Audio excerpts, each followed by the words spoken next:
I think we're gonna try to get like 1 or 2 games in. We're gonna do Leona, and we're gonna try and do the on-hit build. So we want to build defense and on-hit damage, I think, but we're still gonna play support and do the 22% increased damage with the Evening Shroud. So the Evening Shroud's gonna be defensive item. Probably Blade of the Ruined King and Wit's End.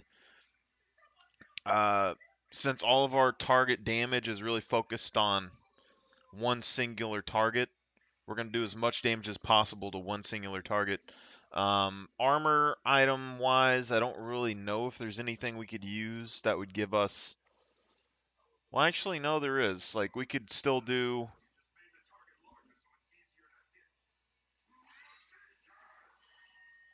Maybe.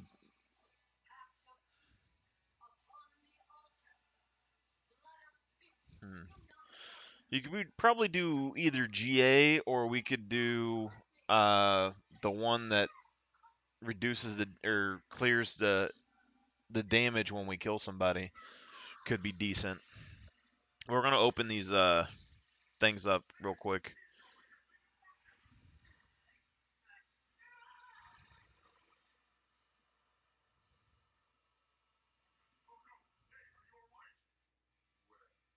Mythic Essence, random skin shard.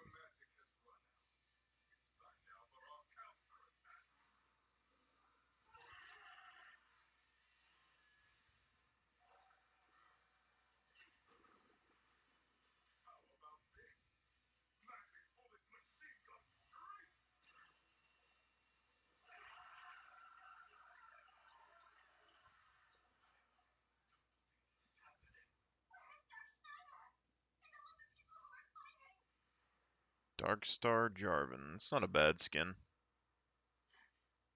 Graceful Phoenix Seraphine.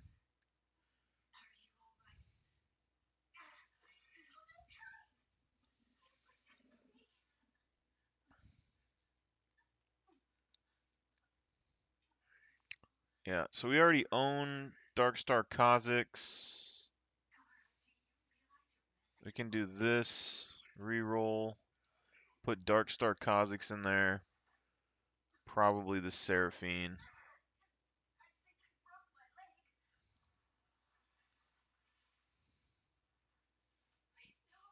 Nightbringer Lilia. I don't have Lilia, I don't think.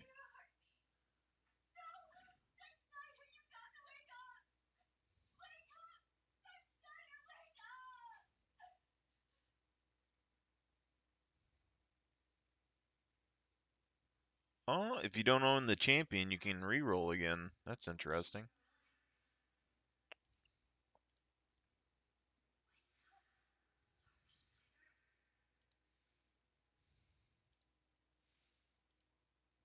Something I haven't really tried to do. We still have that other support.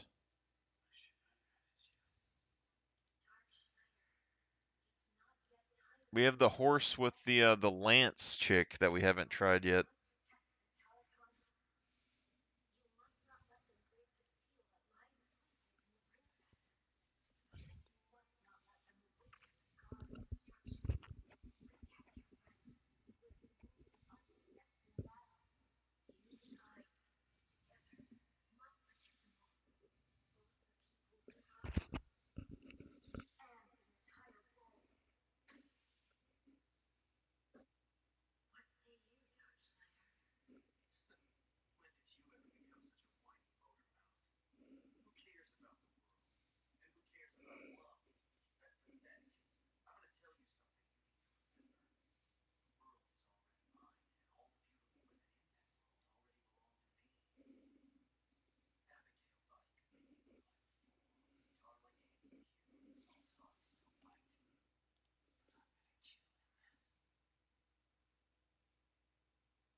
we've already seen that Wit's End can deal more damage than Sunfire Cape, so that's what I'm looking for with this Leona build, is we're going to go for maximum defense, but we're also going to be going for offensive power. So with Press the Attack, we're going to get the 12% damage increase buff. With Evening Shroud, it's going to go to 22%, and it should be from all sources, I believe, so maybe even my own. I can't tell you 100%, but it might be my own sources as well. So that would increase the total amount of damage that my abilities are doing. Even though her ability scaling sucks, I will get like at least another 12% on top of that. Most of her abilities are doing to 100, 200 damage. So you're looking at about a 20% increase for the most part. The only thing else that we can really do is we could increase our penetration and we can increase our on-hit damage. When we built Sunfire last time, it was only doing like 30, 40 damage a second. Now, we know that Leona can stay on target with her dash ability pretty easily. So if we build attack speed and we build on-hit damage, we should be able to do more total damage with Leona, I would assume. So Wit's End, Blade of the Ruin King, we're going to want attack speed and stuff. This is also going to make it easier for her to take turrets and stuff as well. So that's going to be the game plan for this match. Now, armor defense item, either Guardian Angel or um, that other item that gives you armor and then it reduces the damage you take by like 10%. I think that's probably the best two that I can think of off the top of my head. But we're already going to have basically, in boots, we might even go. I mean, I would think we would want to go like defensive boots, but we could go berserker boots, get even more attack speed. I don't know if that matters or not. But support item, Wits End, Bork, armor item, and then we're going to have the ward item, and then we're going to have basically boots.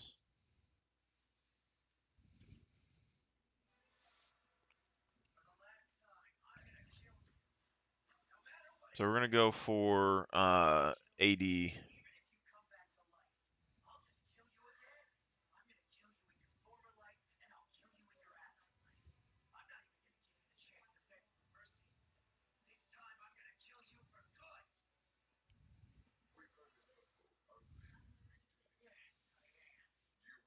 Yeah, so this right here, they're going to take an additional 10% increased damage for 5 seconds.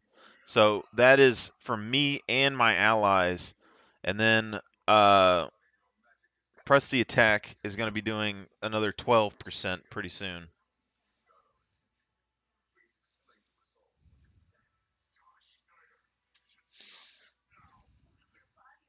So we're already looking at 22% more damage or something. So that means that my Q is going to be going up by another 20 damage, which means like basically if I built 100 AP, I would be getting 30 extra damage here. So just with the defense bonus or the offensive bonus, we're going to be getting about 100 AP's worth of stats on all of these skills.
Bow, bow.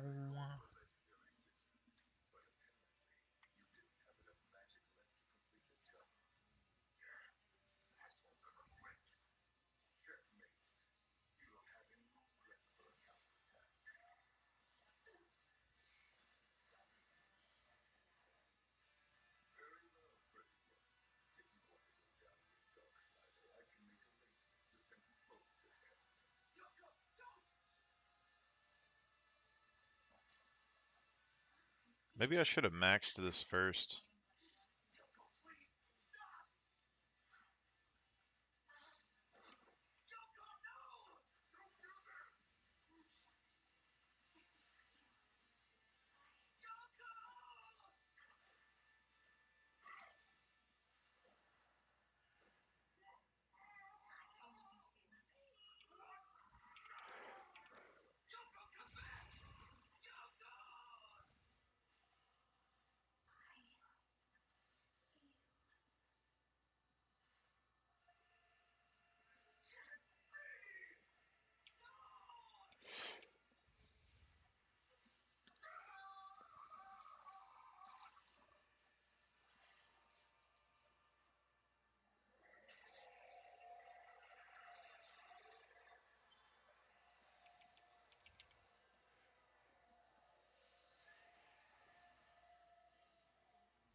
So this one, the damage goes up by like 30. The armor and magic resist goes up by like 5 each time. So it's probably better to take this early. It would also make us a little bit tankier. This one goes up by like 40 and has a lower cooldown, but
I don't know about the penetration here because it's bonus damage. It's only did 126. I don't think sudden impact's working very well.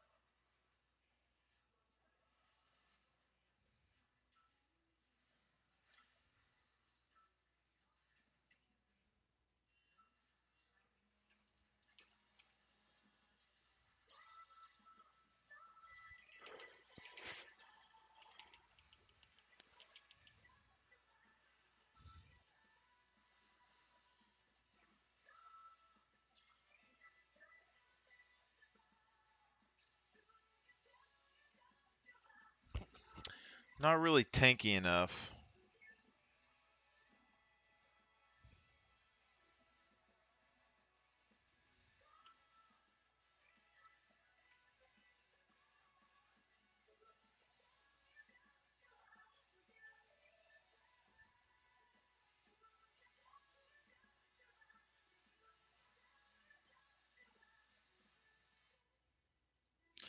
I don't know. I kind of almost think I need HP.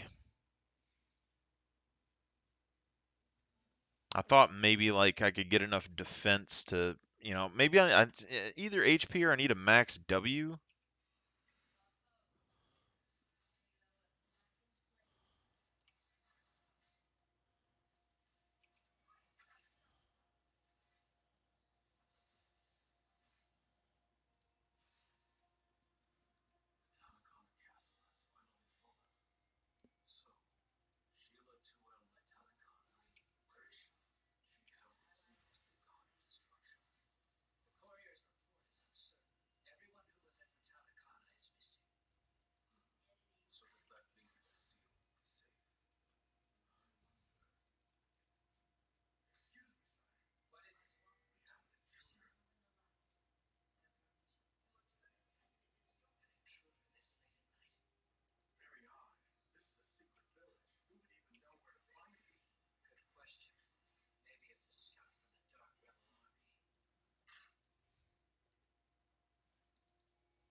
$55 magic damage on hit. I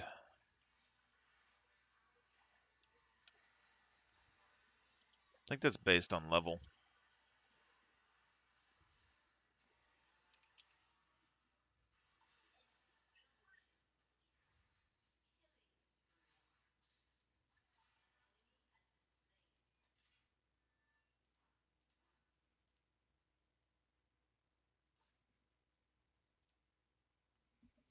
Yeah, Death's Dance.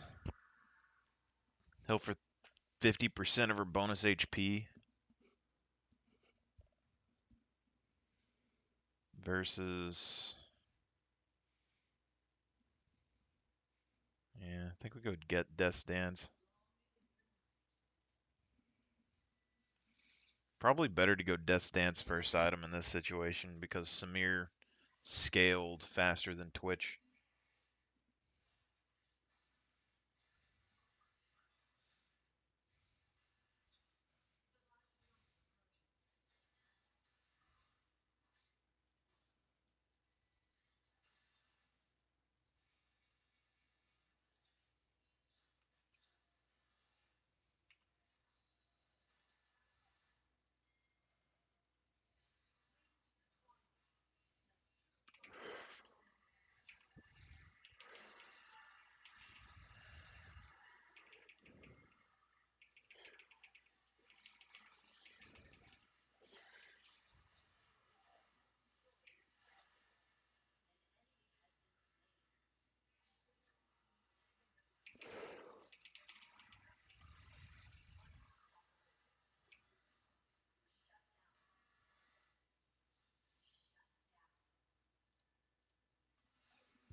Definitely missing a decent bit of power. So we're getting 54 armor and 52 magic resistance. We're already floating at about 100, so we're getting pretty high reduced damage.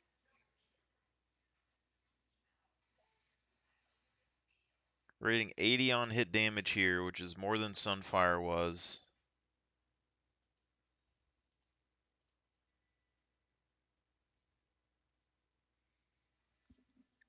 We could go Sorcerer's Shoes. We could get rid of the shoes. Go like armor boots.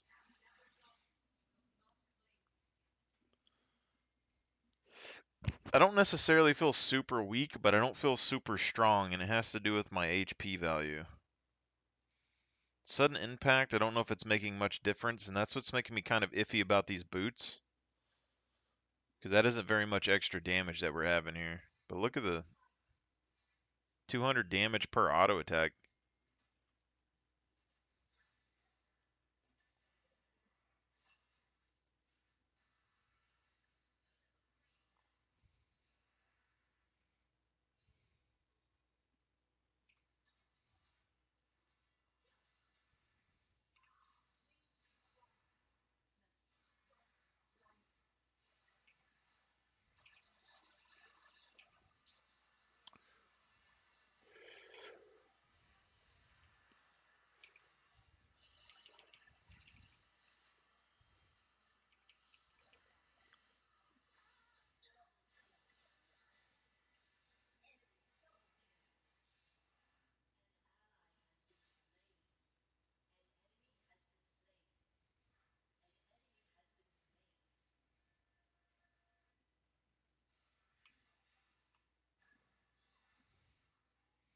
I don't know if he goes against a full HP Zed and wins.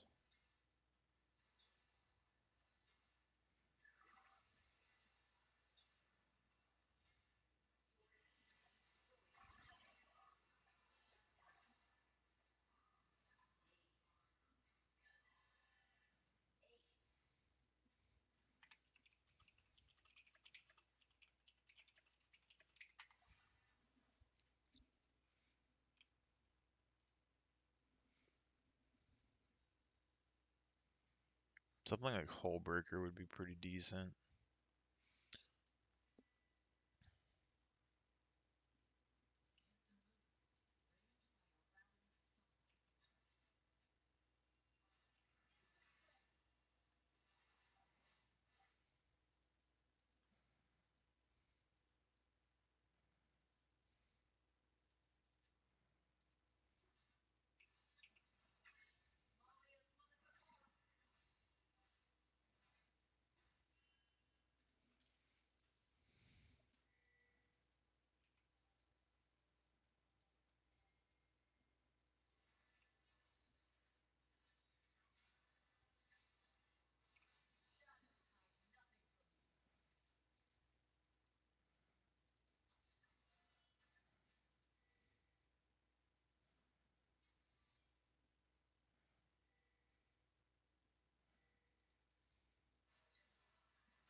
Yeah, he has a mixture of true damage in there. I can't do anything about that. This one though, like 30% of damage taken is dealt to you over 3 seconds instead, and then when a champion you've damaged within the last 3 seconds dies, you cleanse it, and then heal for 50% of bonus AD health over 2 seconds. So our bonus health is 125, so what we're getting like 160, or we're getting like 60 health on a reset, but the damage reset I think is the important part. And I think so if Wits In takes a while to scale in the bot lane, then we need to build that like last, potentially. Uh, unless we need the magic resistance really bad. But the thing is, I'm having a hard time with the HP value stuff. So like with Leona, I don't think we necessarily need movement speed. We could probably drop Domination Tree. That point, I'm not exactly sure what we would take. We could go Sorcery for Mana Flow Band, but because she is having some mana issues, so Mana Flow Band would help. And then we could go uh, that Gathering. We could get the Gathering ability. Because this isn't really doing much. We don't need the movement speed. So we could go like Mana Flow Band, and like Transcendence would give us more ability cooldown, probably more total damage, depending on how fast these things recharge. But Gathering Storm, I mean, 30 minutes, you're looking at, 30 AD. I don't know if that's necessarily worth it or not. And then if we go here, we can get Demolisher, which would help us push towers a little bit more.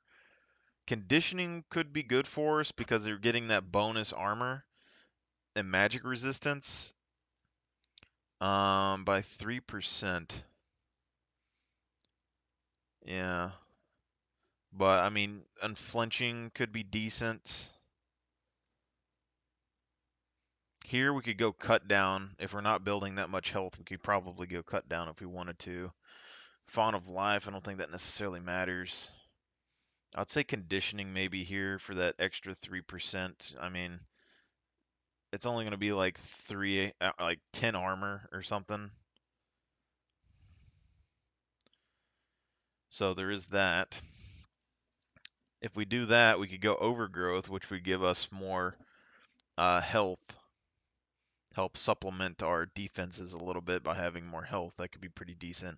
And then maybe we drop this adaptive force here, even though it's like, 9 AD early, we could probably go for like double armor ruins or something. I'm not really sure what the best call would be here, because like bone plating could help us in our engages early.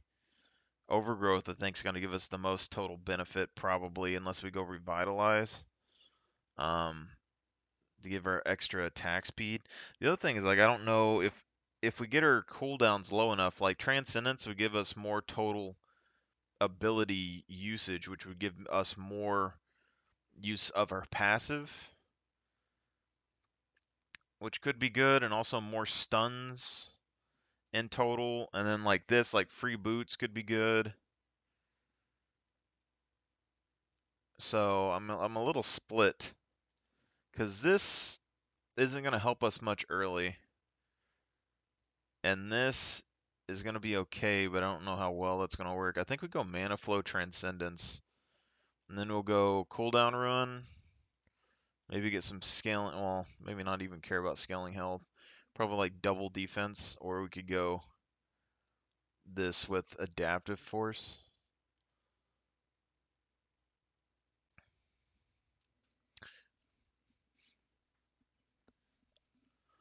Okay, so first item, we're still going to go for Evening Shroud. Second item, we will go for uh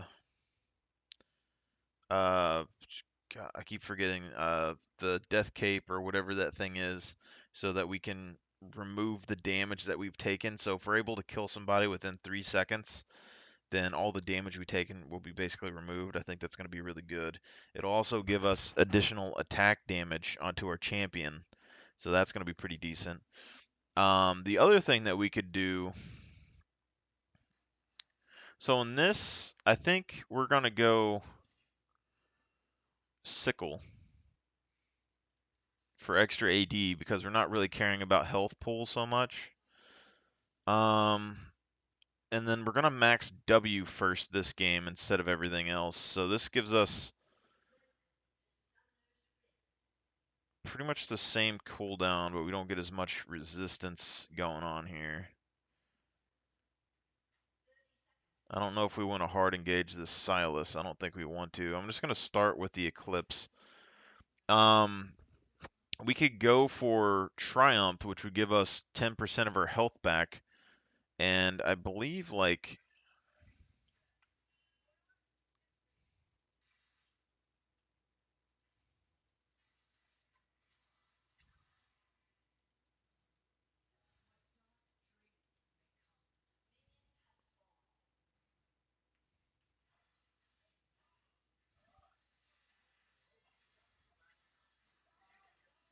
well, that's not good.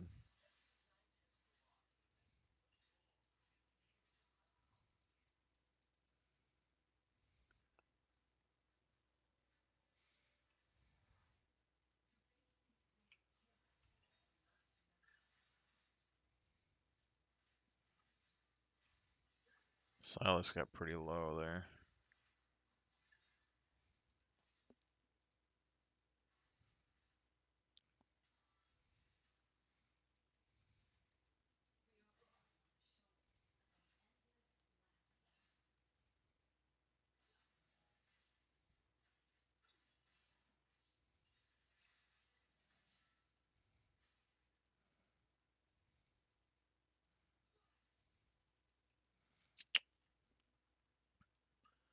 Yeah, a little split. I think the extra AD that we get is going to work with that other item. Triumph could potentially give us more, uh,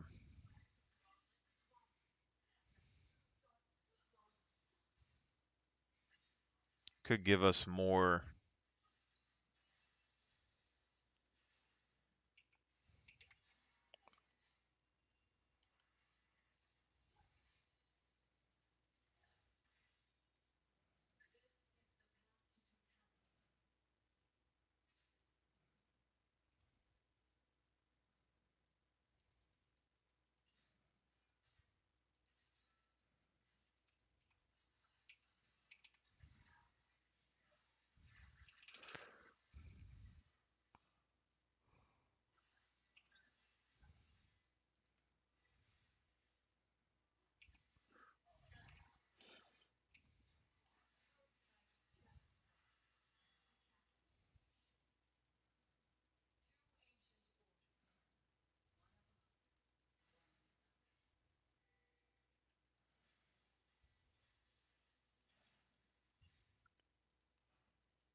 That's not good.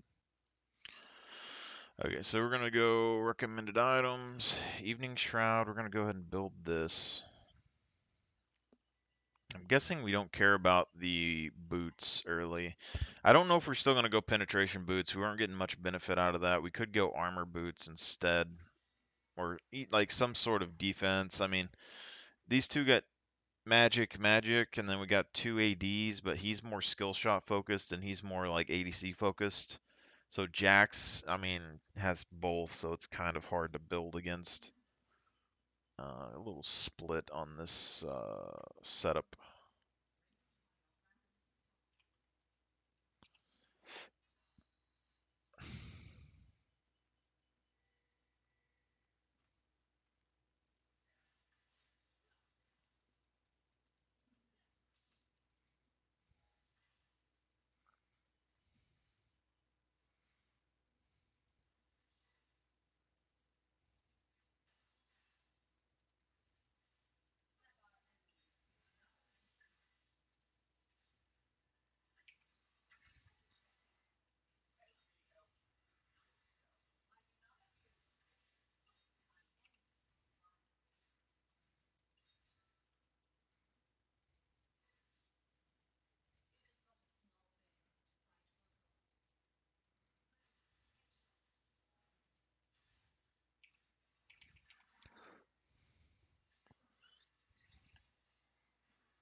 That's that extra mana that we're getting right there. All of our stuff is fairly mana intensive. I don't necessarily want to be here.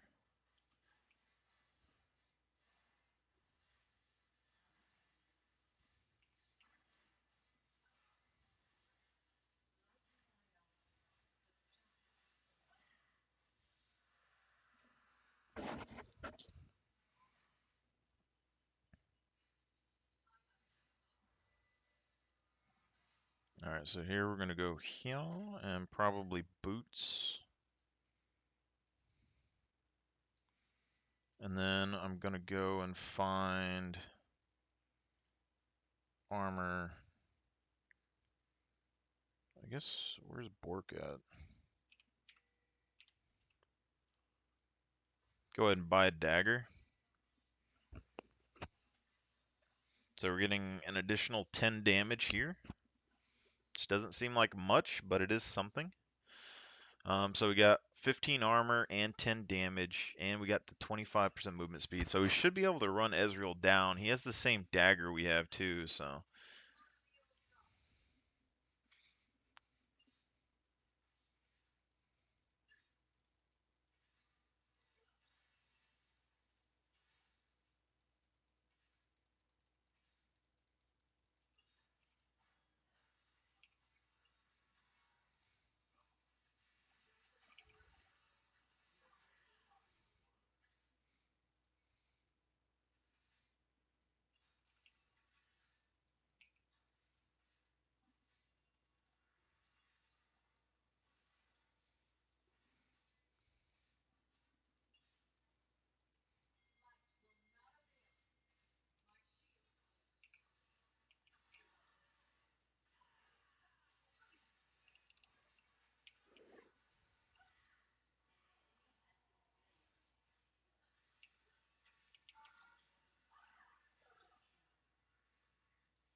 A lot of free mana.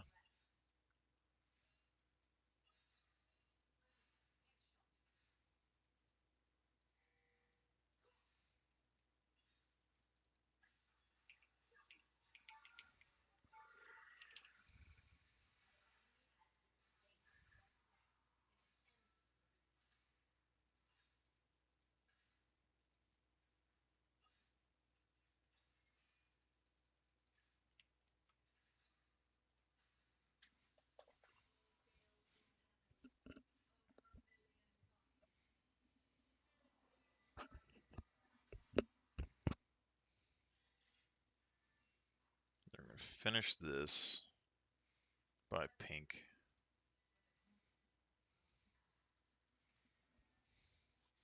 So we've already gotten 32 bonus armor,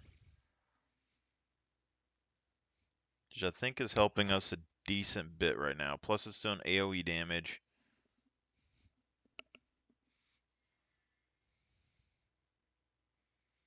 Honestly though, even if we built AP right now,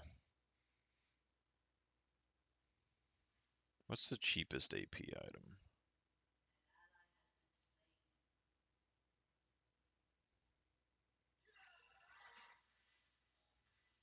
20 ability power.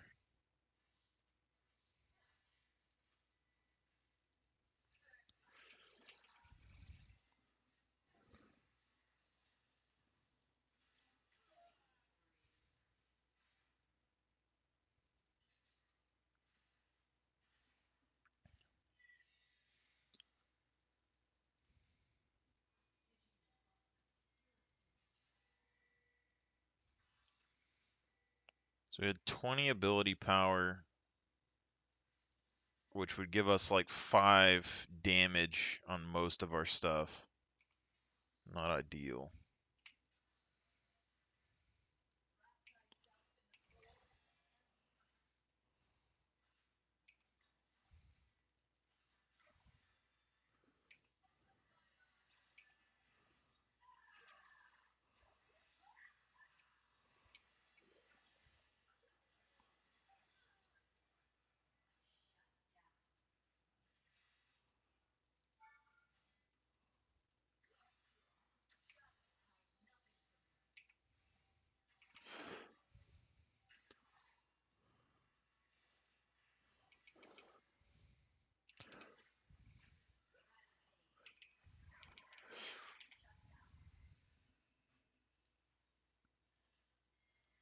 Alright, so finish this.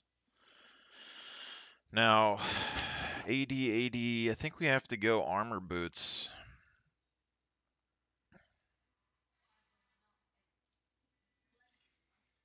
Or we could go lucidity boots. 20 ability haste. I think Leona wants to care more about cooldown reduction, to be honest. We're looking at 3 seconds per stun.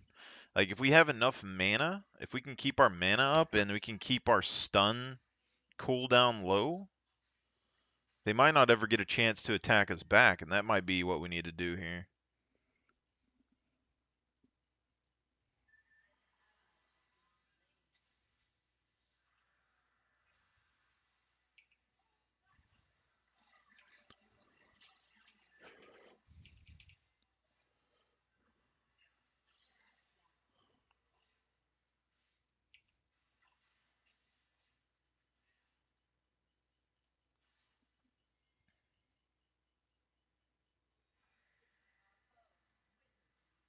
I was thinking there was something else that I needed to do.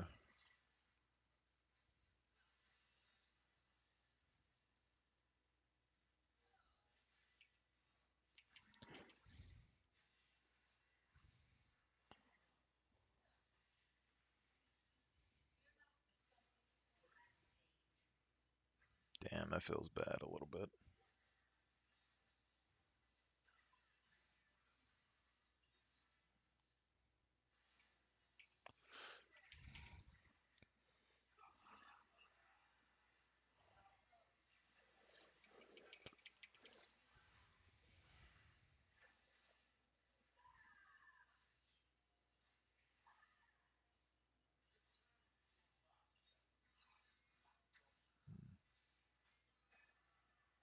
Acidity boots. What do we do here?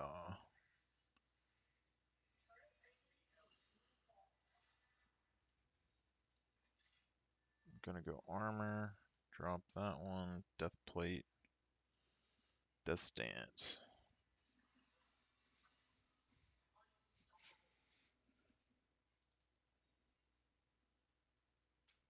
Doesn't have any ability haste anymore. Probably should find more ways to get ability haste in.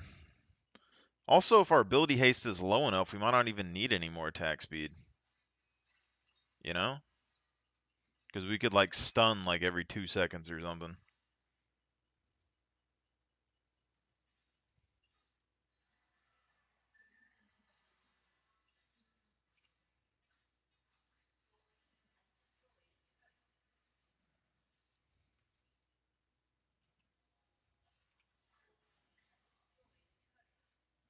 Because like that right there is a pretty fast combo for Leona, so she might not even need attack speed.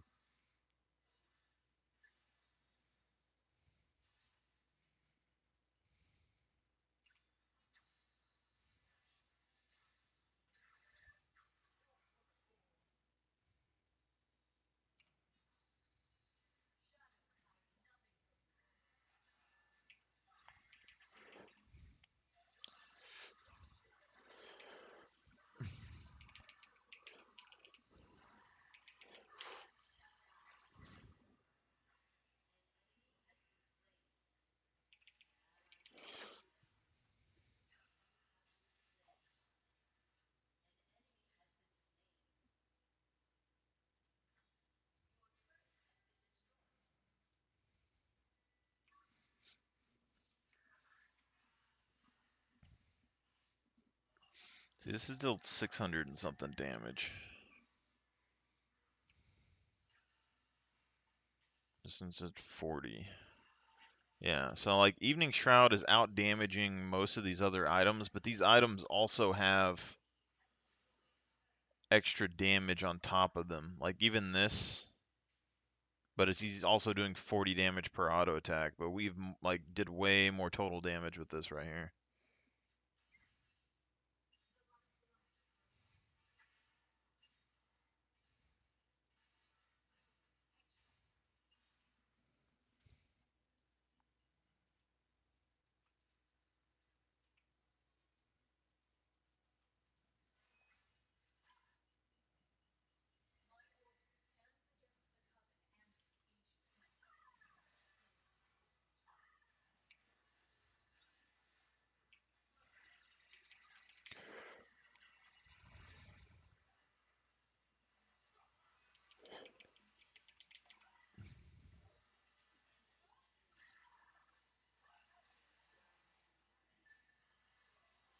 Hmm.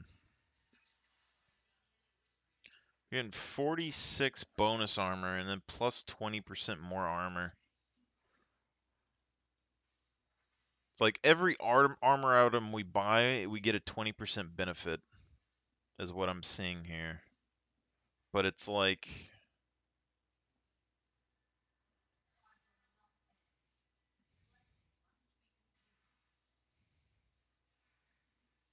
I'm very skeptical on this. So Jack's built Bork first item,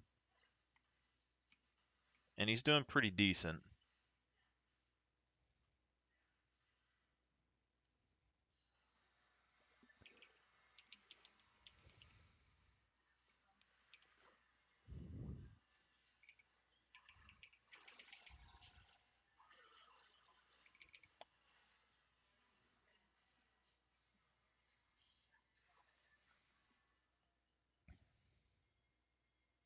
I don't know how weak we are is the other thing. So like Volibear's building AP, but he has Grasp.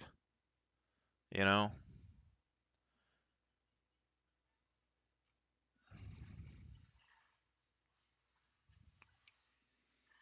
And we're also down like 3 levels compared to these guys. Like Silas and Ezreal I can kind of fight. The other one's not really. So I don't know if it's worth it or not. Like if I built tank items, I don't think I'd be doing as much damage. But I would survive longer to get more stuns off. Right now we got like a 3-second stun duration here. That's crazy. This is down to like 6 seconds. This is down to like 3 seconds on this route. We got like a 30-second something solar flare here.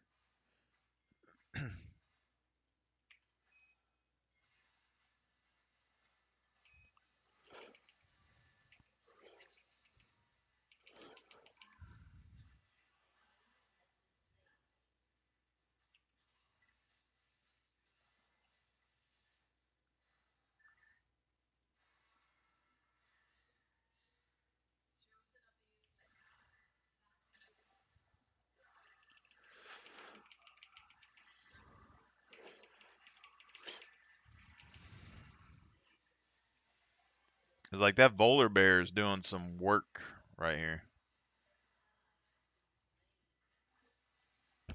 Like legit, he's doing some work. And we don't have any like magic resistance hardly besides this. Volar Bear is like the most fed person on their team. Zed, it's like even if I did fight him, he's doing percent max health physical damage. So like I don't know if I could beat Zed in a fight or not, because Zed has all of his abilities scaling with AD. Um, but we have armor to resist most of that. He's building lethality to defeat the armor. And then our damage is just like flat out damage. But this, like looking at the summoner spell haste here, I mean, we could go inspiration tree and then get that decreased summoner spell haste off that. And that might be better, potentially.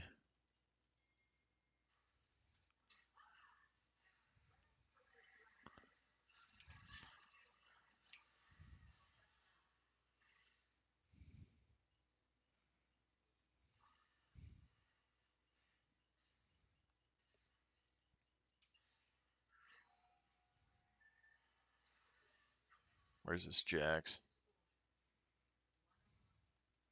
Yeah, I know you're here.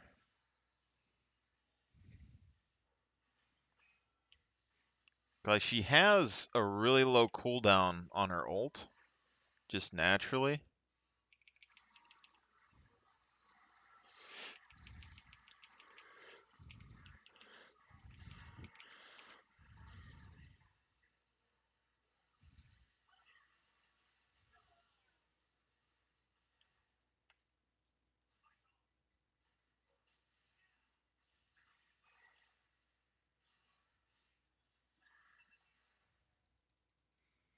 I just want to see.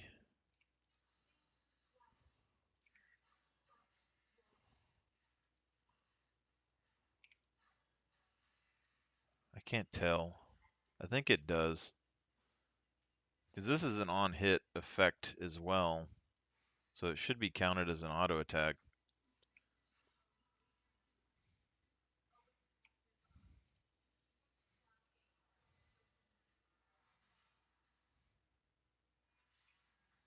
Okay, so now we get this. Now we're going to go Bork. This is actually, well, it's not cheaper, but still. Maybe we should have go Bork second item. I don't really know. It's giving a lifesteal, attack speed, attack damage, plus the current health physical damage, and you're siphoning, and you're doing bonus damage and stealing a movement speed, which would allow me to stay on top of them easier.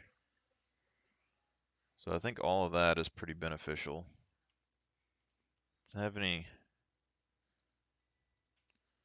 If we don't need attack speed, we could go for the lifesteal ruin, you know?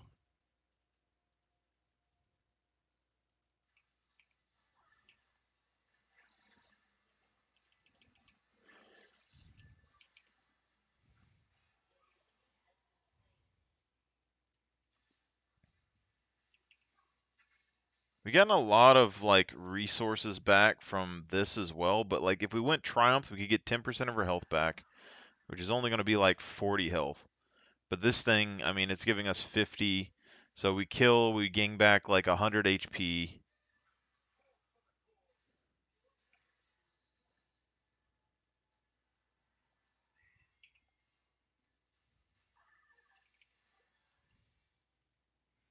You slimy devil.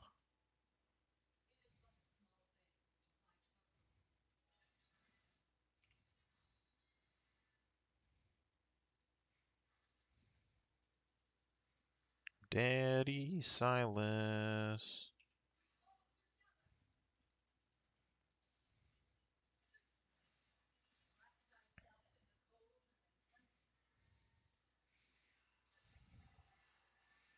Yeah, because I think like this, like what is this getting down to right now? It's gonna be get down to like 2.5 seconds. She doesn't have any mana.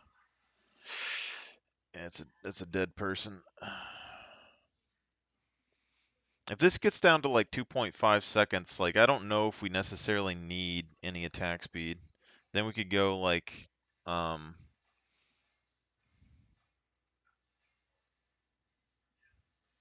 shit. Yeah.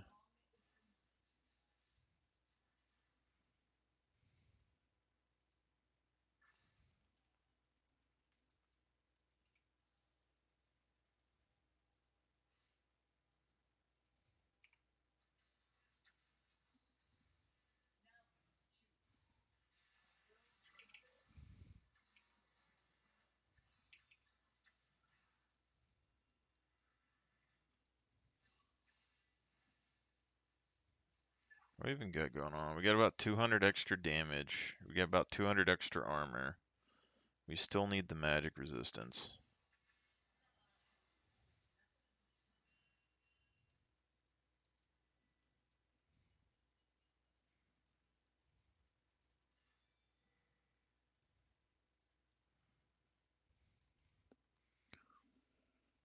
We could build magic resistance right now too, but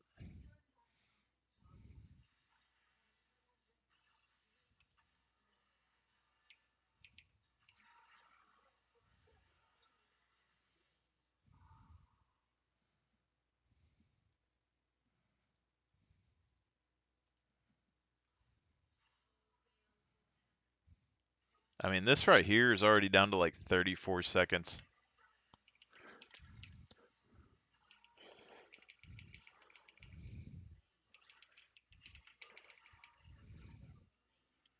It's like right there, he has Omnivamp and that bonus damage from Eclipse. So,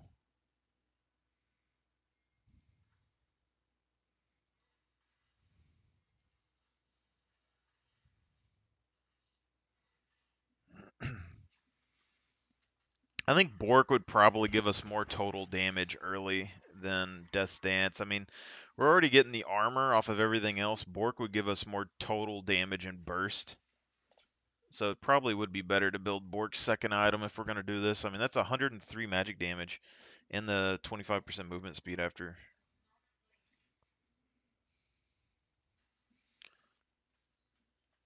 But it's like my attack speed, we got current attack speed per attacks per second's 1, you know?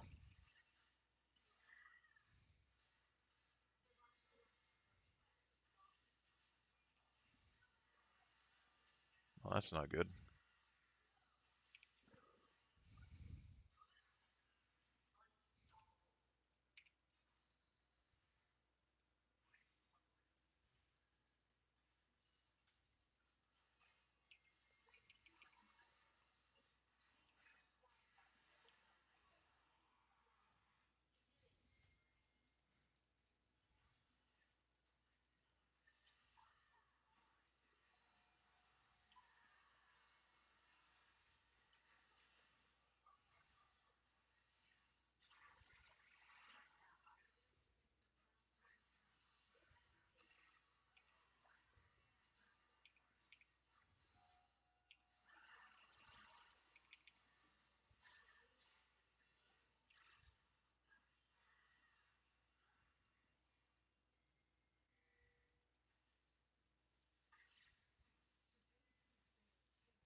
This is all 3,000 additional damage.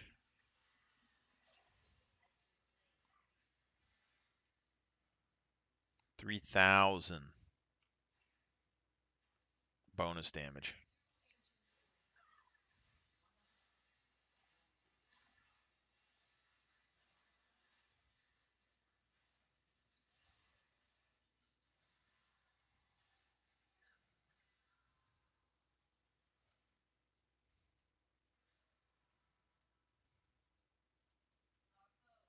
Where you at, Ezreal?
Down to 2.7. Like, if we built any more...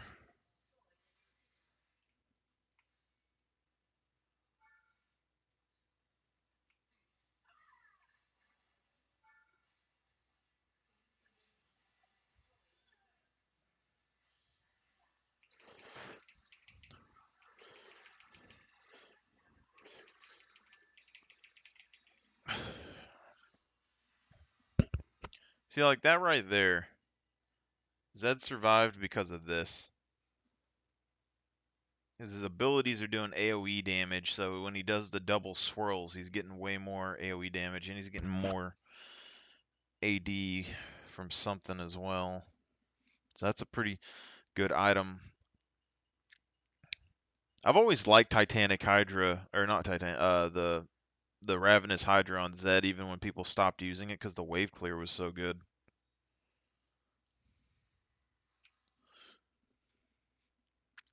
But I don't know about this. We got 4,000 something damage. So like this is Leona's item. This thing right here, we've gotten a total of like 1,000 extra bonus damage, which I mean is like kind of on par with what everyone else is doing, I guess. But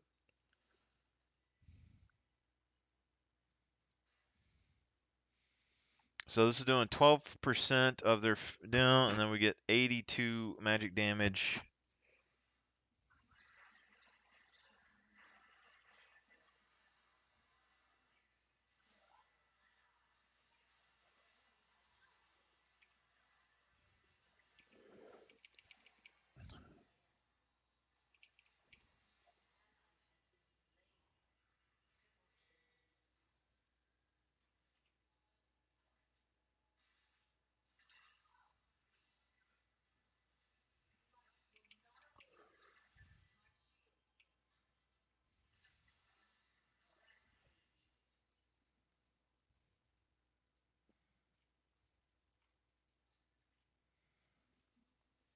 $71 damage right there. 12% of their current health physical damage. All right, we can probably do another one. Like, we could probably still build defense on her, but I think she needs some attack speed. Like, it's just because, like, we could go support item, Bork, and then, like, Thornmail, and maybe, like, the AoE magic shred item, and then you'd have Wit's End, and that would give you a little bit more health, potentially. Maybe a little bit more cooldown reduction. But the question is like, is lifesteal better? We were doing one auto attack a second, which is, okay, but it's not like super crazy, I don't think. We need to look. Maybe there's something online about it real quick. So, League of Legends ADC attack speed.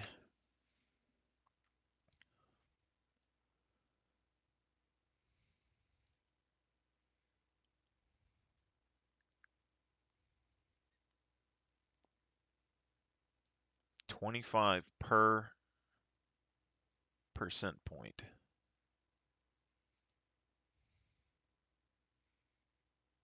Because, like, Jax has built-in attack speed.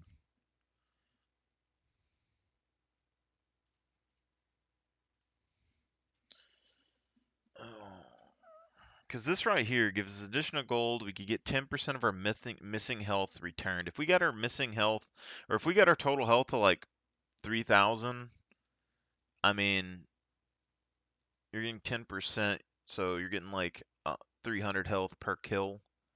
I could see that potentially being good. But early game, there was a couple of times right there where Presence of Mind was really pushing it over the edge for us, just like mana regen wise. So I don't know. I think maybe cooldown reduction might be better. And you're looking at like one auto attack per second, and we're getting like 2.5 seconds. Like we're using abilities in between our auto attacks fairly frequently to where I don't think we necessarily need the attack speed. Because her stun is on like a 2.5 second cooldown, and her stun was a 2.5 second cooldown. Her root was in the ballpark of the same thing. So you're going to have basically an auto attack in between those is what we're working with. So we could go tenacity or bloodline, which this is giving us 0.4% life steal for every legend stack. Oh, they changed it. Gain 0.4% life steal for every legendary stack, max at 15 stacks. So you're getting 0.4%. So 5 of those is 1%, so you're getting like 3% life steal, and you're getting 100 health. Earn progress.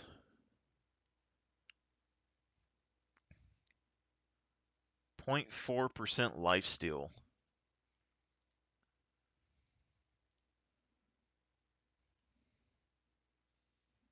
Calculator.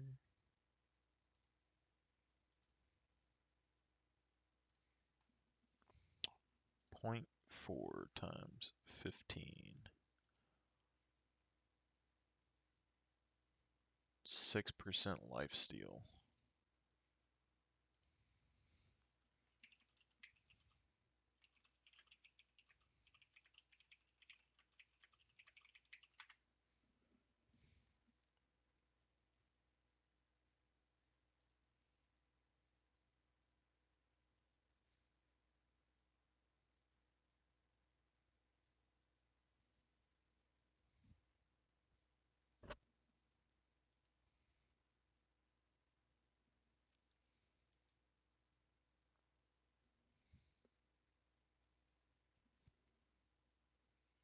Greater than 300.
Okay, so with this, probably just going to go for the extra health here.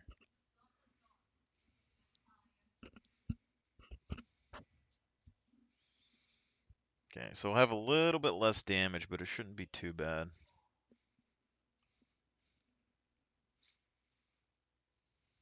I don't think we can really engage with Samir, but look at this. 6% lifesteal. I don't know if it's worth it. So for this build, I think we're going to try for support item, Bork, then probably AP Shred, Thornmail.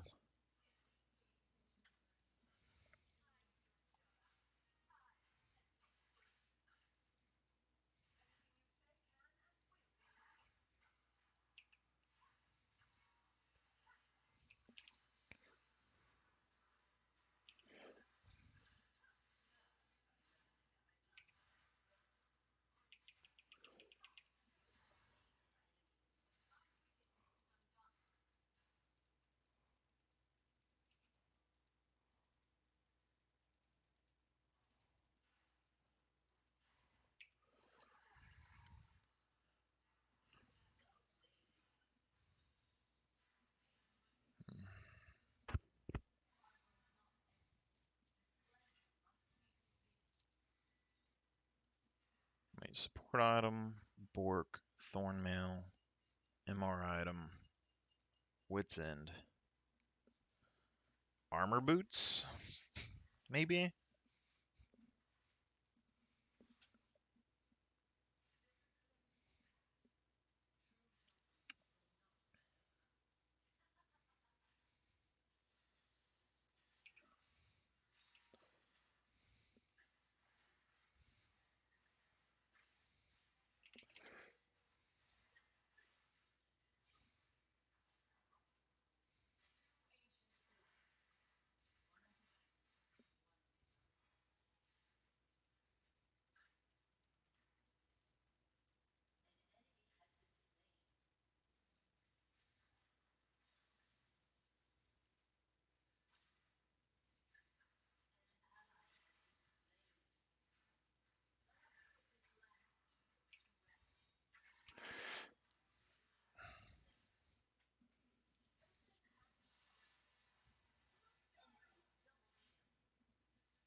Wow, I can't believe that just hit.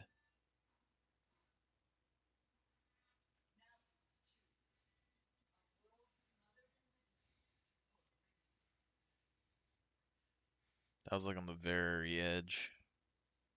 You got an additional 100 mana. Presence of Mind is doing good. Thing is, you're getting 25, so you're getting like 30 mana per like auto here. You probably should have waited for level 3 as best we can.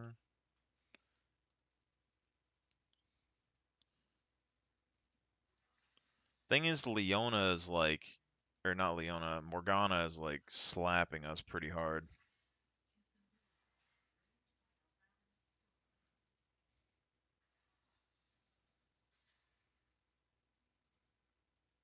Because she like cancels our damage. She's in that bush probably, yeah.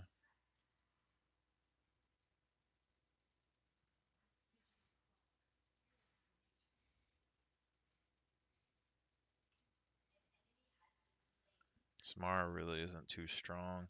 If we could bait her Black Shield, that's about the only thing that we could do.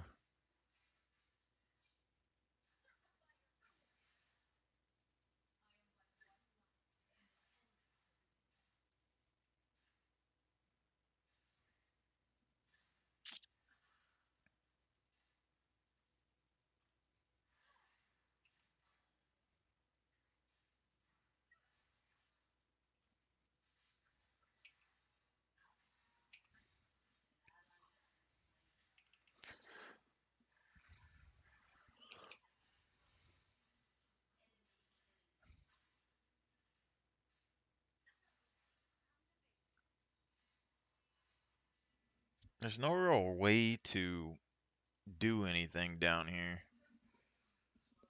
Like, I literally can't do anything against the Morgana because she counters me.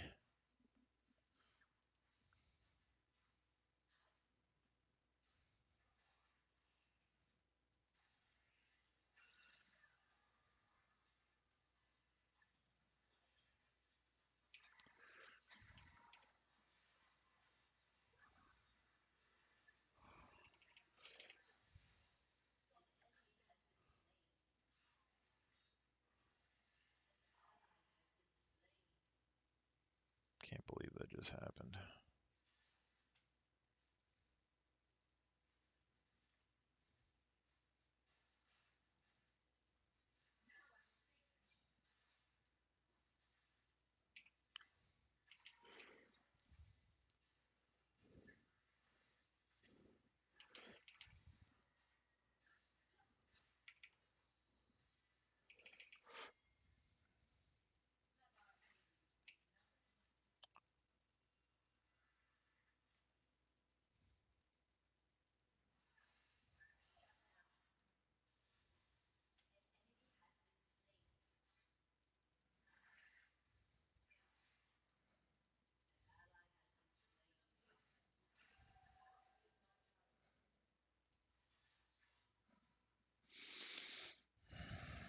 It's just with the Morgana.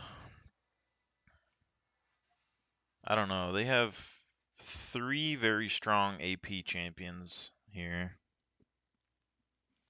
So I think we have to go Merc Treads, even though she's pretty strong.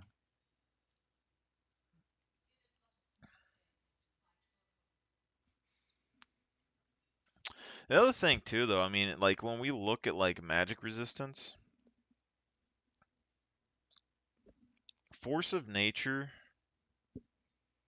is going to be the best defense-wise here, but offense-wise, Abyssal Mask is giving us mana and restoring mana and cursing nearby enemy champions. I mean, it's giving us 25, basically like 60 something magic resistance. So it's on par.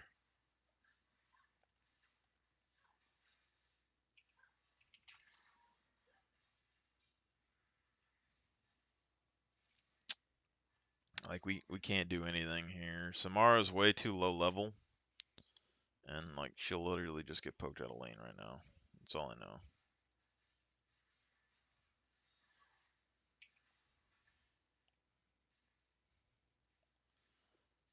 Right there was a good engage potential because her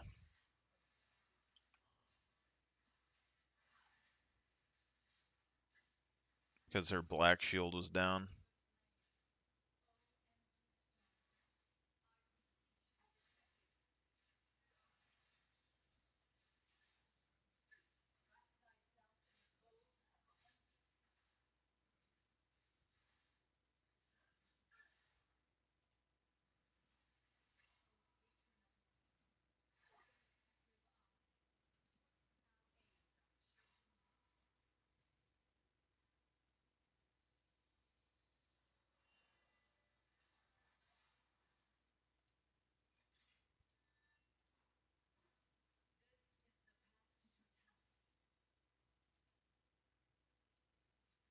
Probably should have went for the other one. But it's like there's nothing necessarily wrong.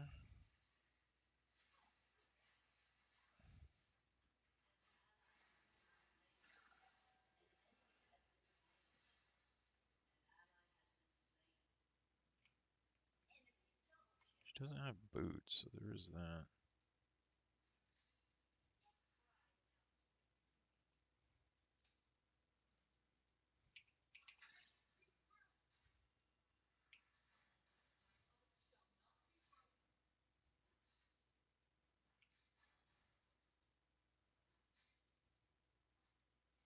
So like here, you can tell we don't have the attack speed that we did before.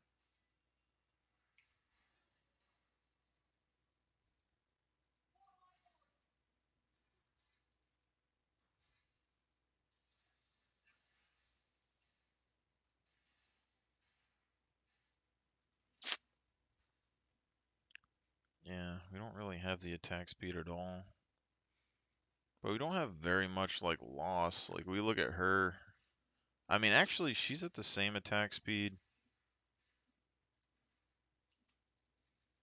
We might be a little bit lower, but not much.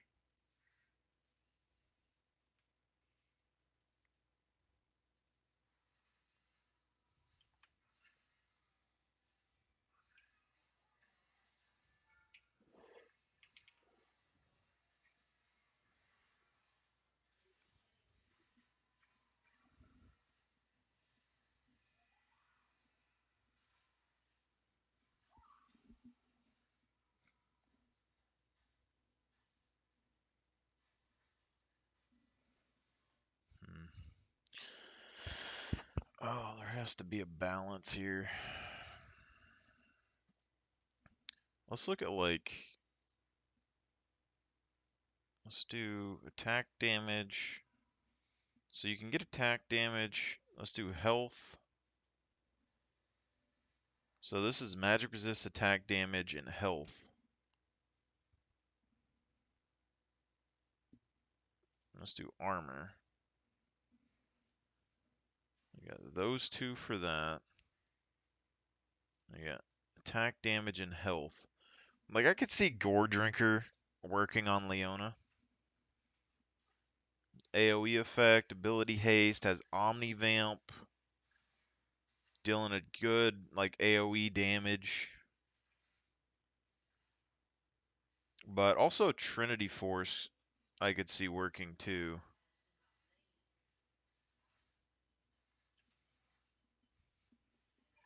Because we've built like Bruiser Leona in the past.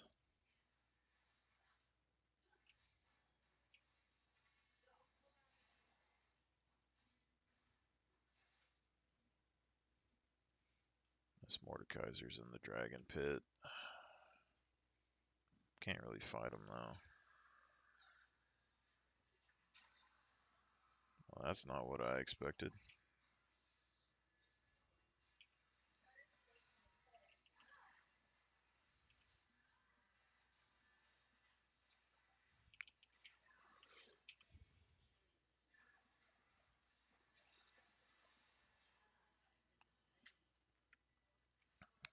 Yeah, I'm a bit split on all this because I think we need some survivability. We just don't really have as much health as I would like. I know like Trinity Force can be good on Leona though, because every auto attack you're gonna get increased base attack damage, and you get additional movement speed and stuff. So all that stuff works pretty well. But is it better than Evening Shroud in terms of like team fight damage?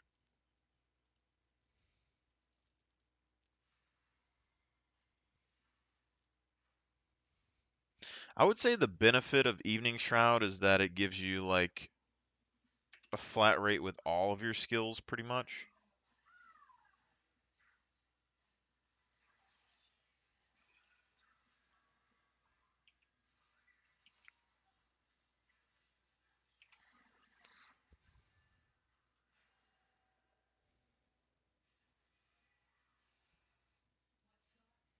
So right now, Morgana built this HP shred item.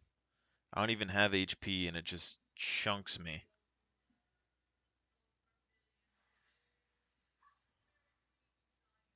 Like, look at that. It's like 10, 20 damage a second.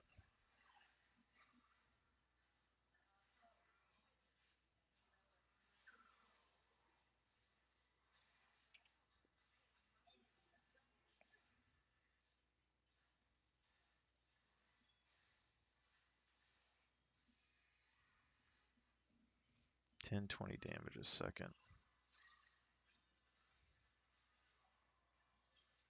Also, without Lucidity Boots, we don't get as much cooldown reduction.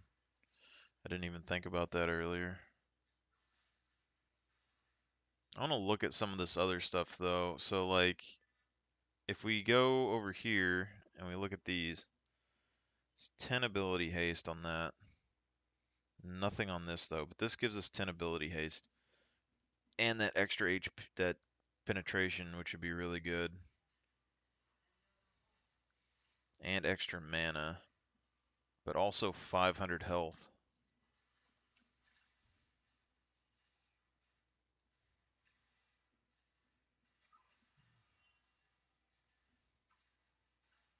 There's a pretty big bird there.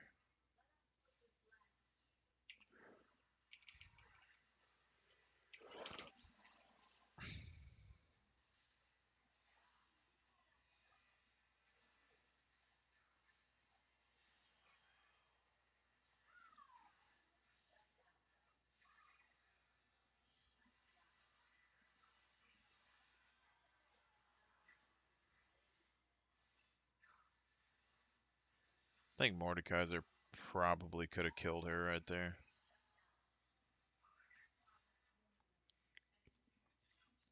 Thing is, we're losing quite a bit. Like, it's like if we build Bork, we deal more damage, but it's not like cooldown reduction stuff, you know? Like, maybe we should be building her specifically around her passive, just as much ability haste as possible. Because that's, you know, you're getting into the realm of if you can get her thing down to like a couple of seconds, nobody's going to be able to do anything, you know?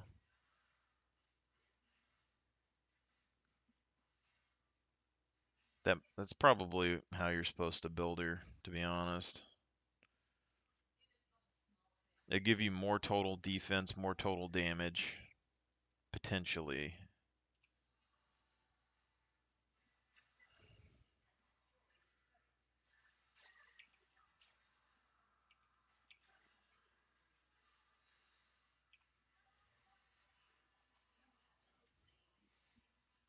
Yeah, because if we get more total ability haste,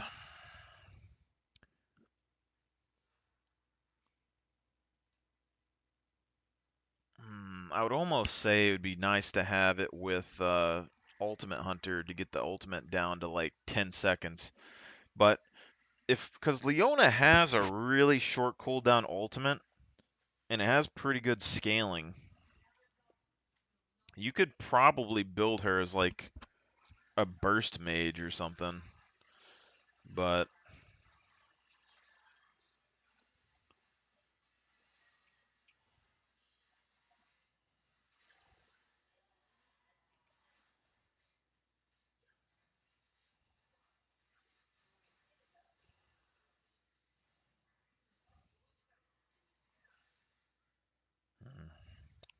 Question is, what items give her the most ability haste?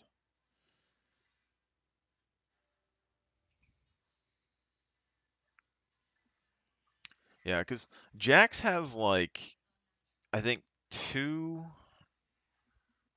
abilities that have like auto attack resets.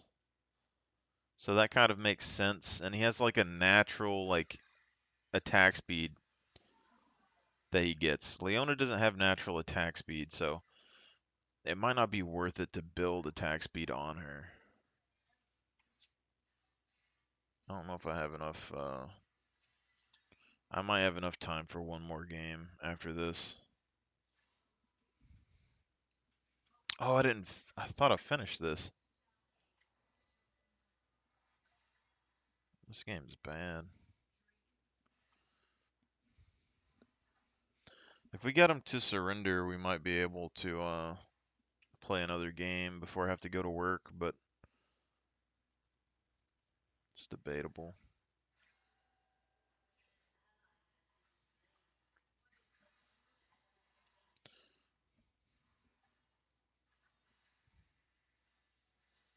Oh, the bird.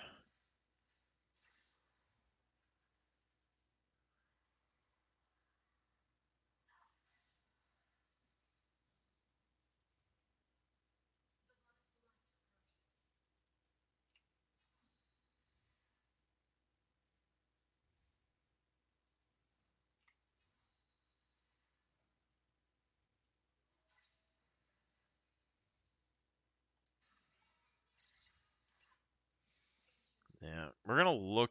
I think ability haste is gonna be Leona's strongest thing.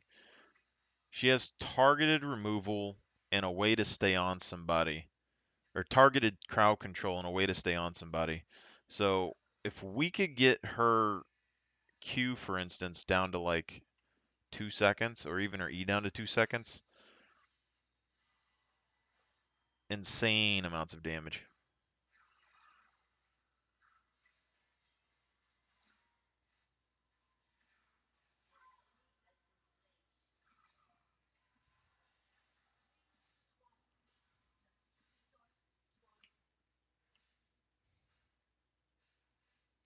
Hmm.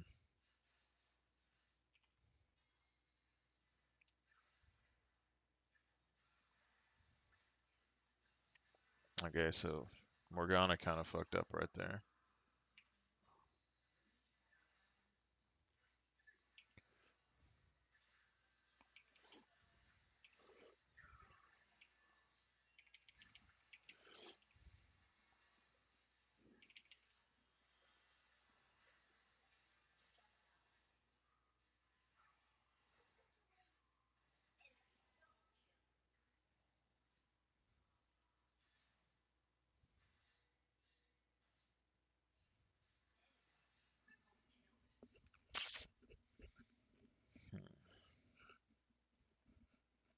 Honestly, though, I mean, besides the tenacity that we're losing here, we haven't really changed much. So maybe if we go, let's go down to items. Let's go ability haste. If a champion dies within 3 seconds of you of damaging them, a refund 20% of your ultimate ability cooldown. That could honestly be very, very powerful. Even though our cooldown, like, if we get down to like 30, like a 35-second cooldown, and we're getting 20% of that, I don't know how much that is. Probably just a couple of seconds, so it might not be worth it. But like Spear of Zhojin could be really strong on Leona. Like just for total ability haste right here, that would be really strong.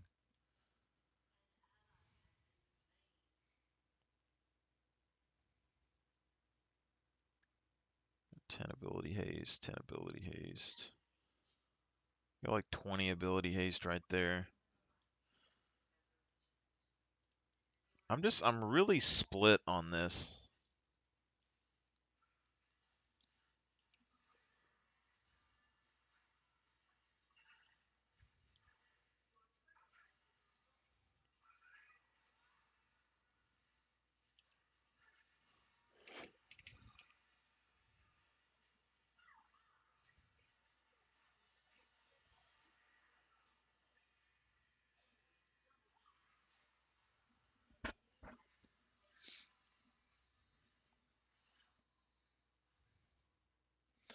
I don't know. If we went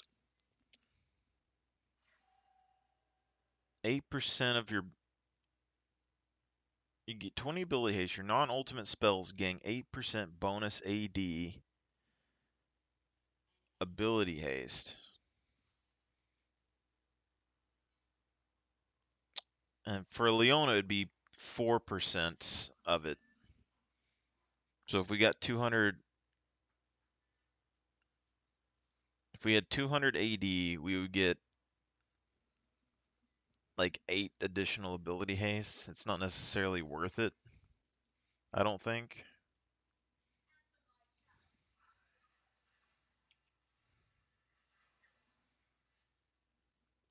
I think more total ability usage is going to be better for Leona.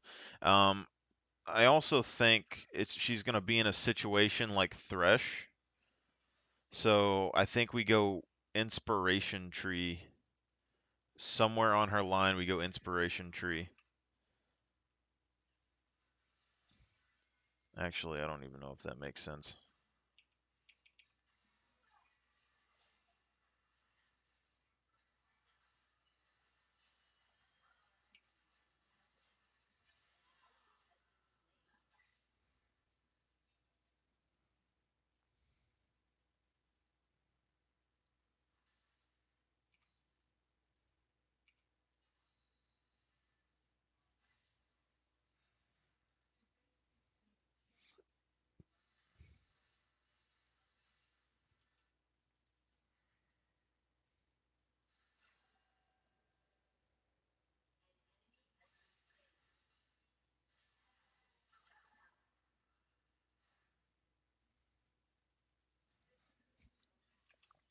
Yeah.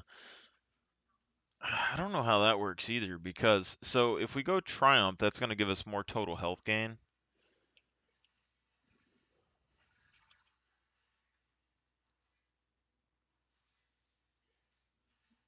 And I think movement speed's probably like it's still fine on Leona. Like I think movement speed's probably good on all the supports at a base level.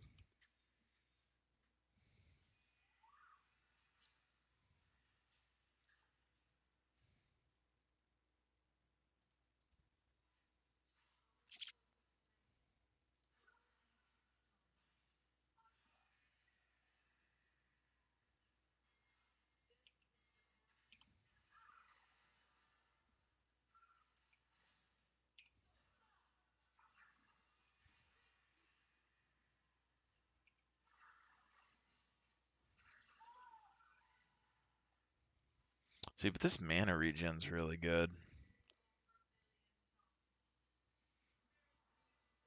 The thing is that we can't do Summoner Spell cooldown and Transcendence unless we drop another thing, which is so we could probably just go with the Lucidity boots.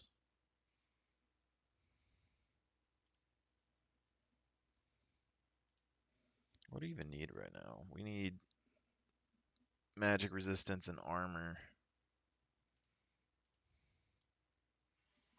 Gargoyle Stoneplate.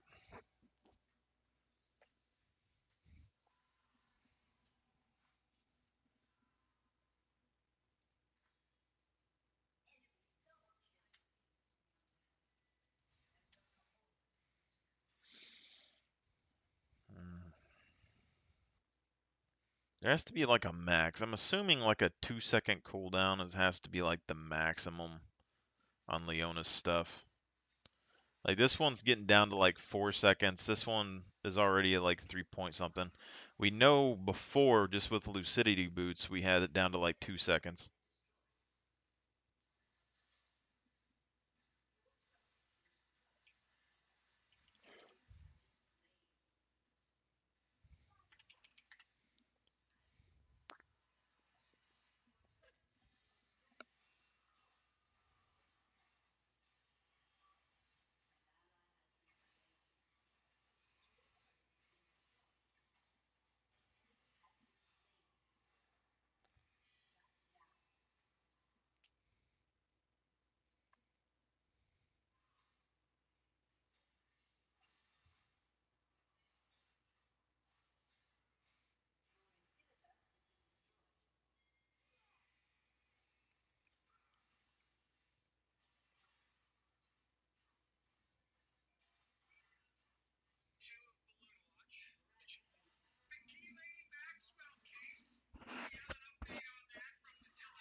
Honestly, thinking on it, I think Leona could pull off Ghost. I don't think she needs Flash. Ghost would help her a lot for her kit.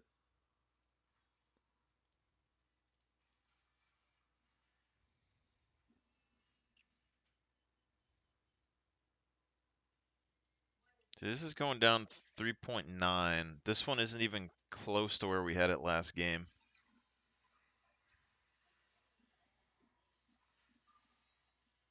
But that's where the toss-up's going to be, because if we drop Transcendence or Mana Flow Band, which I don't think we necessarily require Mana Flow Band, but if we drop that and we take Inspiration Tree, we can get free boots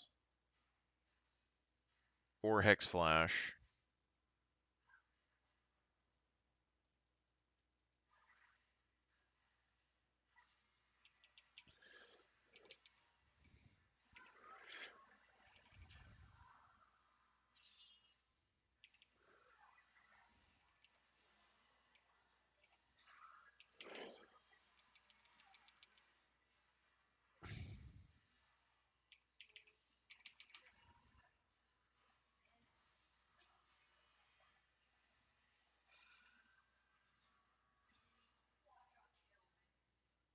Oh, there's an active. He could have gained a 595 shield.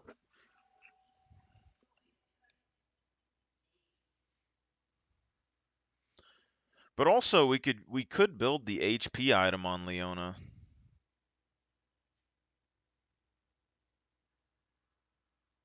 and go,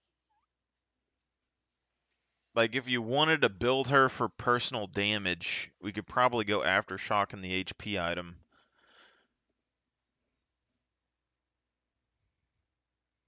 Because she definitely has the ability to proc Aftershock's damage. So I guess the question is Aftershock worth it compared to everything else with Leona? If we build her for burst damage. Because the other abilities, they do allow her to do a lot of team damage. Like a lot of in-lane damage can be dealt with Leona in that combination specifically. But if if we keep the way that we have now, we can still give ourselves like maximum ability haste. If we go Aftershock in the damage item, we could have more personal burst damage. I think we got time for one more. We'll do one more. So this one we're gonna damn,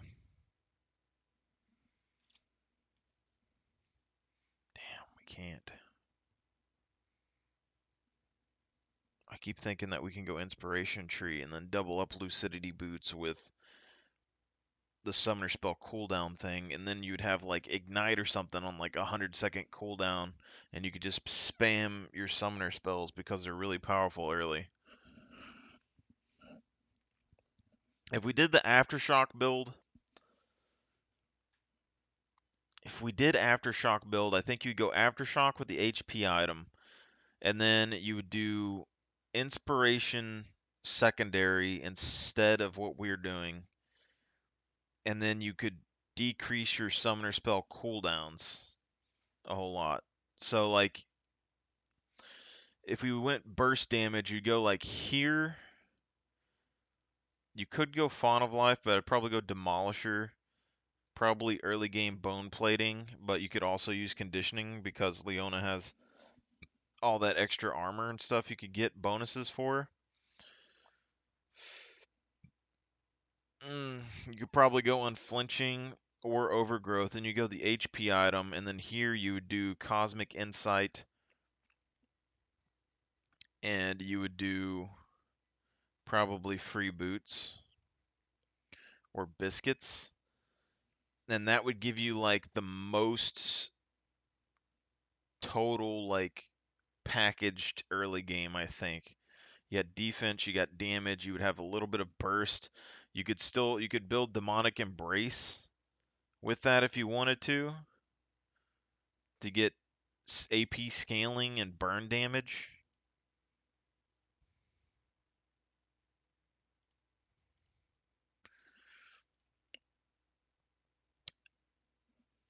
But I don't think that does as much damage as this, you know?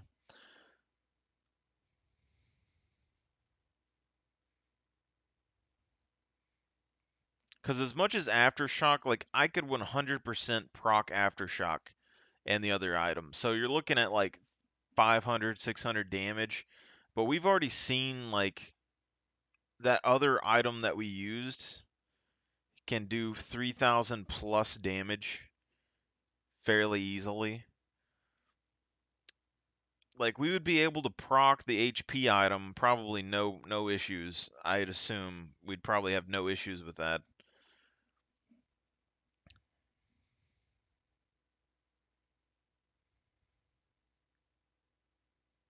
Let's go Tenacity.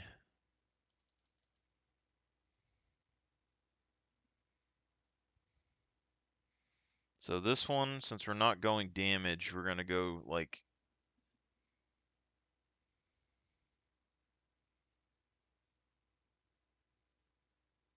I guess double armor. Or we go health and armor.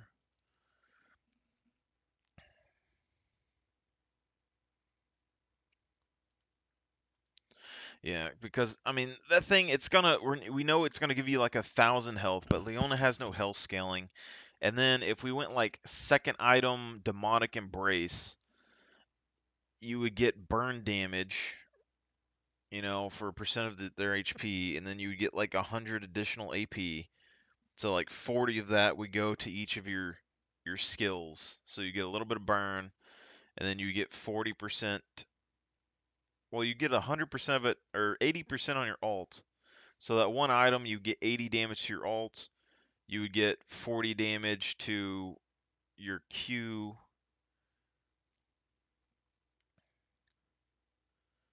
You get 40 damage to your W, 40 damage to your E. The more I think about this, the better it seems.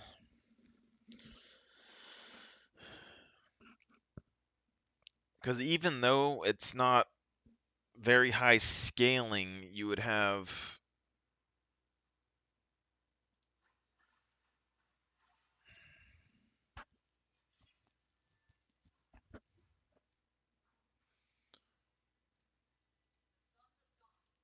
her cooldowns are low enough she could make use of it.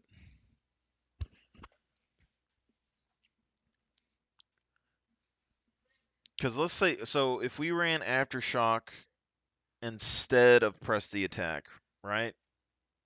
I mean, this is going to give you more total all-in damage.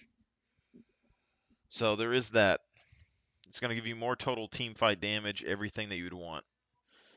But if we did the HP item with Aftershock, we're looking at 500, 600 burst damage probably at the very beginning. And then as soon as we built the second item, if we went Demonic Embrace, if it gave us 100 AP, for instance, we would get 80 damage here. Then we'd be getting 40 damage here, so that's already 120.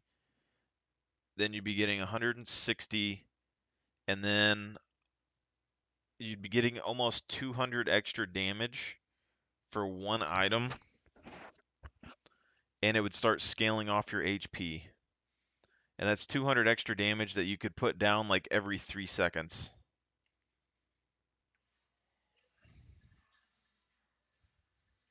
So I'm a little split on that.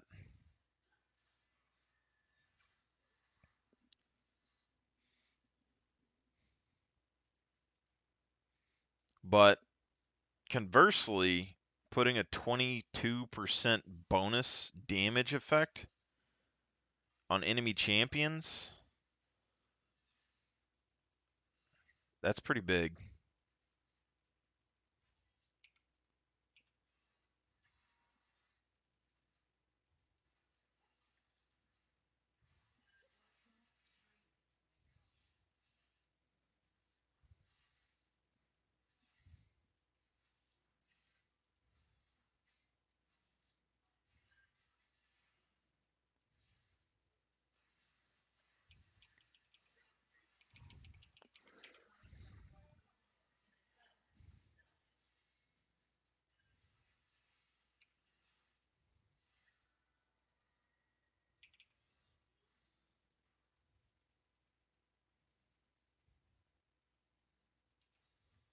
Just need to zone her off enough.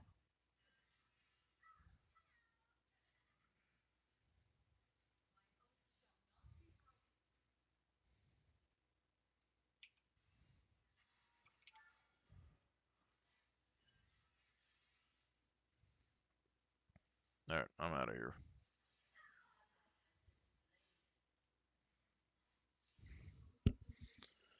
I'm out of here.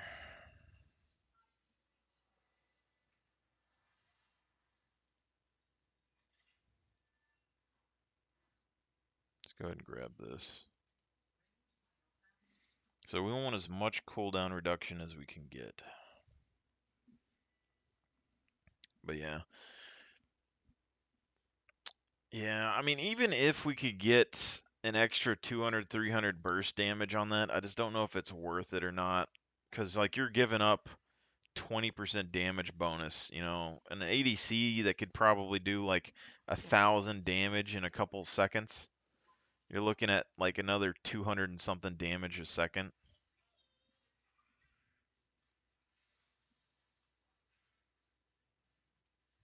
you know.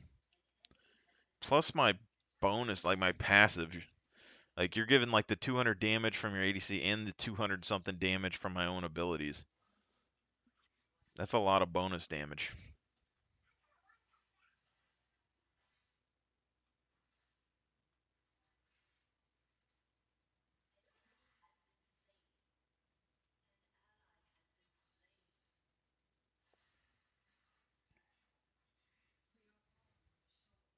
Don't die to this Maokai, man.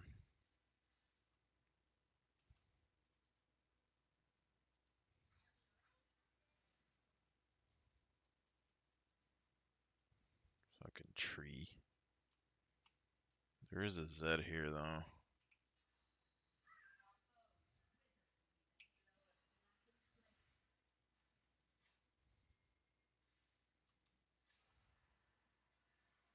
We're about to have a big fight here.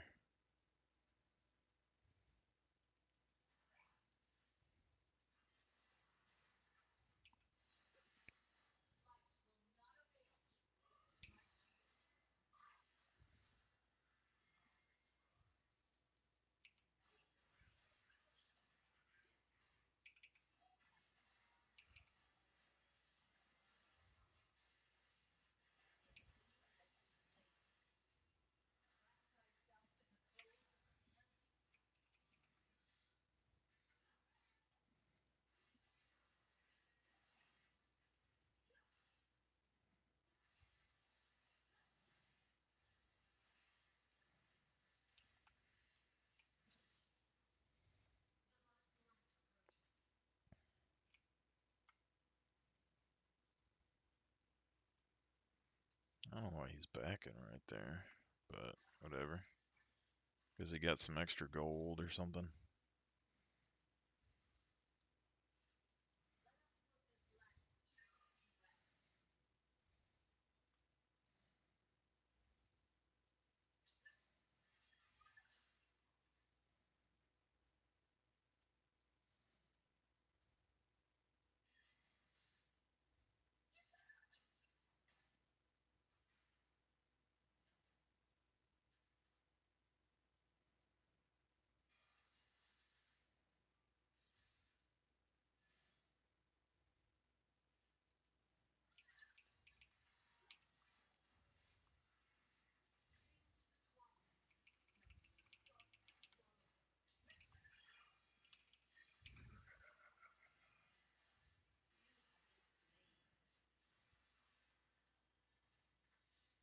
Okay.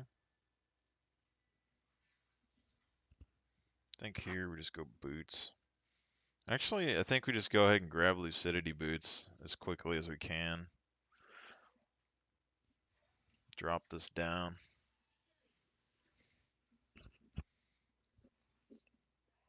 So we want all items, and we want ability haste. That does give a good amount of ability haste too, though. In all fairness,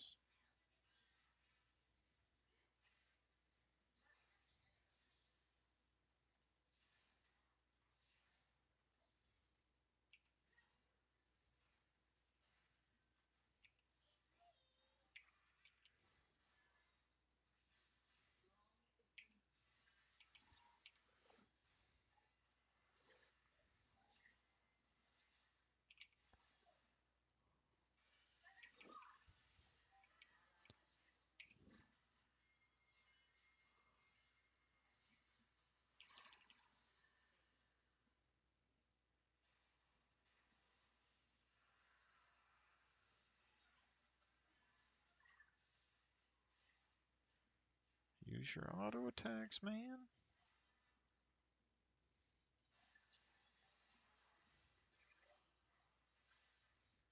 So you could get this down to like 200 seconds. Oh, I was gonna go Ghost too, and I forgot. Ghost would have saved me there as well. We could get this down to like 120 seconds, 130 seconds.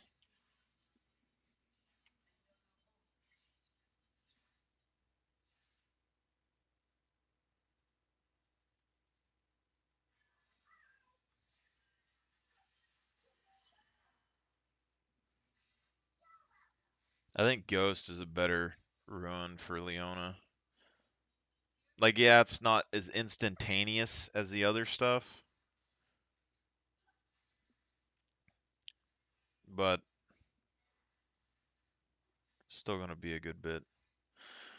I guess the real question comes, like, is it more worth it to have Leona alive longer into the fight, or is it more important to damage the enemy? You know?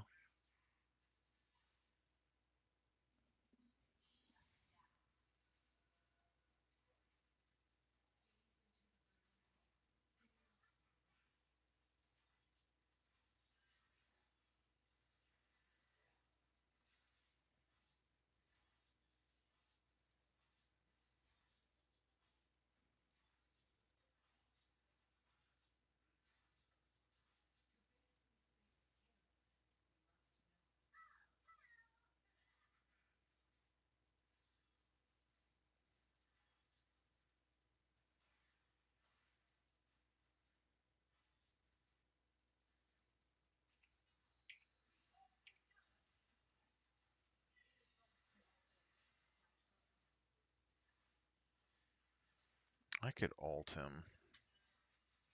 I really want to.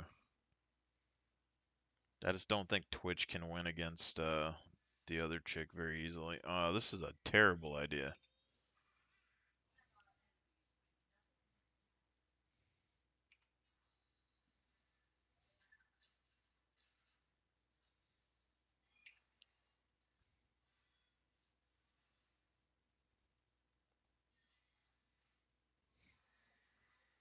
That might have been the worst idea I've seen in a...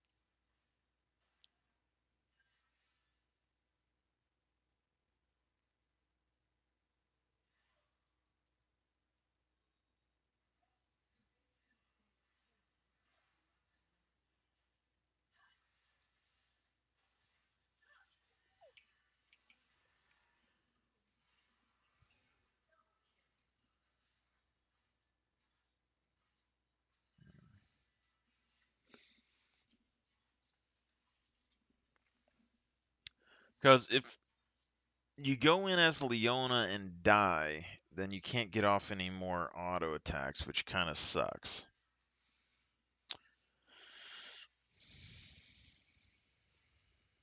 Reduce the remaining cooldown of basic abilities by 20%. I still think Spear of Zhojin could be worth it if you went like AD Leona.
long is the night?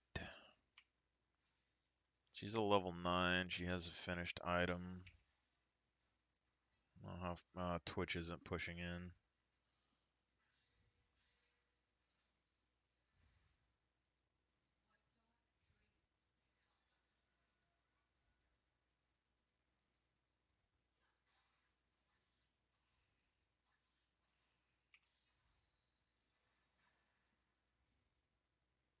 He is 100% in here, though.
The other thing, though, is that Moby Boots on Leona is really good. Like, Moby Boots and Relentless Hunter on Leona with this item combination could help you roam way better. But, like, things like this Zed, like Aftershock would help me survive that a lot better, you know?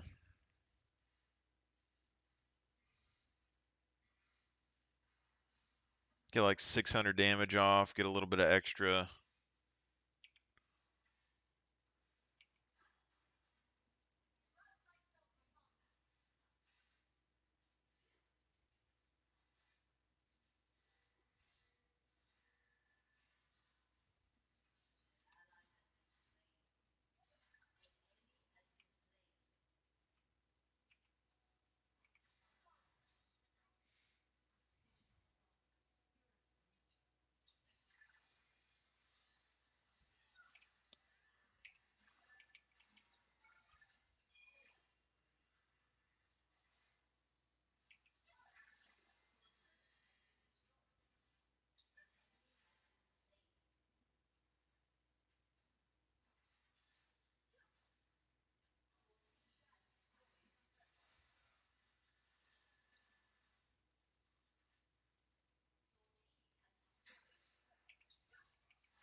Mm.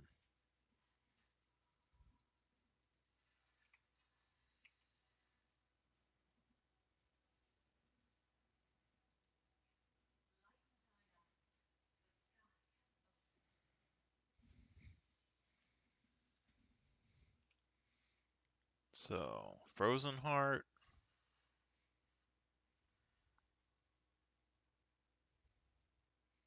Turbo Chem Tank could be pretty decent.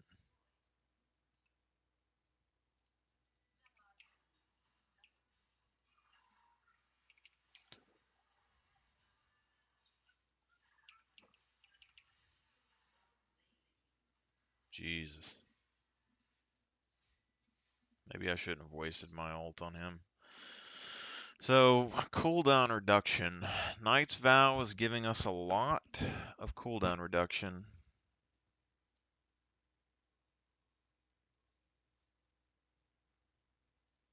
Actually, Knight's Vow would work perfectly with this because we're giving a 20% damage increase, so we could do Knight's Vow second item.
Yeah.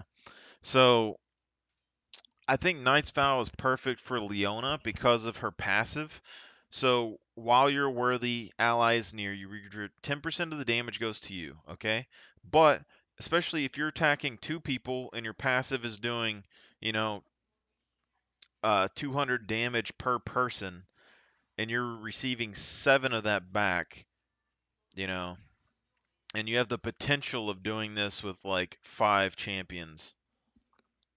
So maybe one champion's attacking him, you're taking like 100 damage, but he's dealing your 200 damage. Or say he's taking 200 damage, you're taking like 10 to 20 of that, but then you're dealing 200 damage to two people, you're going to be taking like 14 or something of that, you know?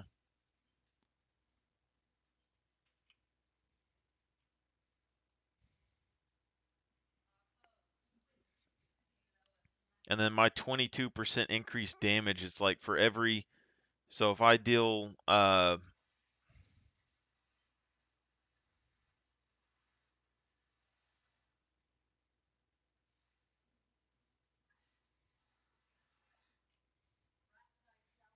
almost wanted to just alt Urgot, but, or to use Niceville and Urgot maybe.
Okay, so now they have AP, AD, AD, AD. They have a bunch of AD. So Frozen Heart's probably the best. It seems like Leona's probably a champion that you want to build. Um, like an actual support because her whole thematic thing, even when she was first released, is support. So probably would be the best option. And with Knight's Vow, it would make sense that you would want to just support whoever has the most damage. They have less than.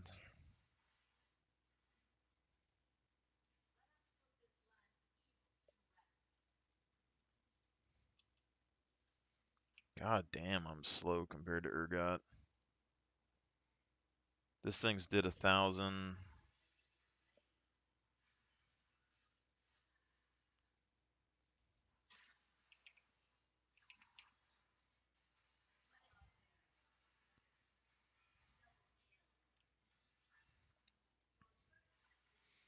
Yeah, so my ally's damage is going to be my healing, is how this is working out.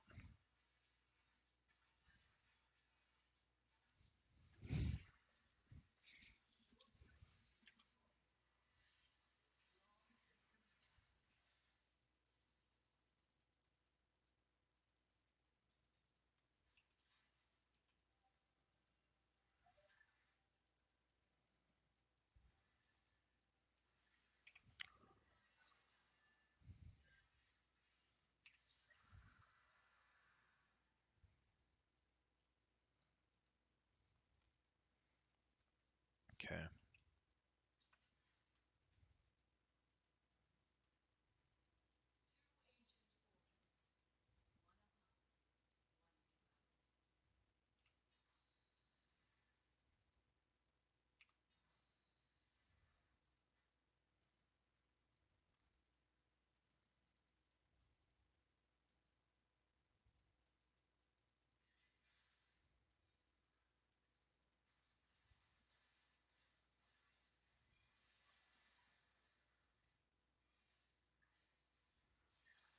Just standing here, we're getting additional defenses to him, so.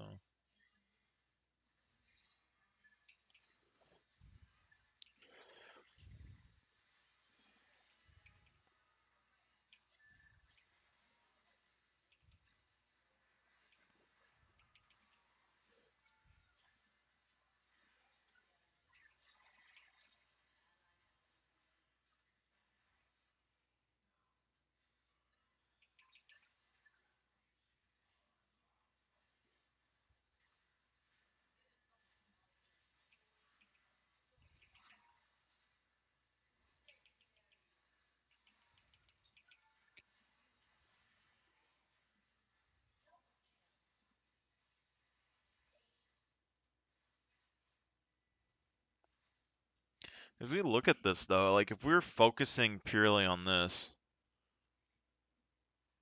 30 stacks after 60 seconds. Each stack of advantage grants you 1% reduced damage from Nemesis, up to 30% damage reduction.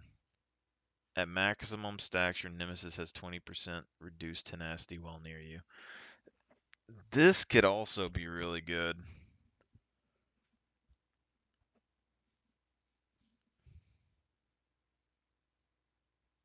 Yeah. Reducing their tenacity and we get 30% damage reduction. Oh, even on Braum, this would be really good.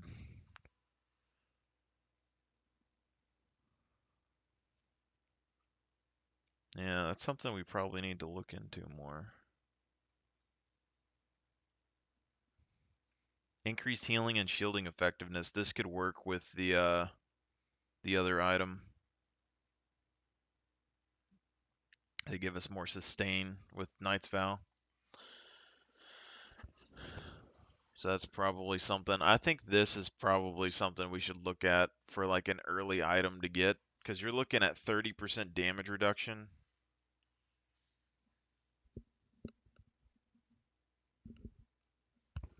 of bot lane. That's pretty big. So I think that second item, 100%.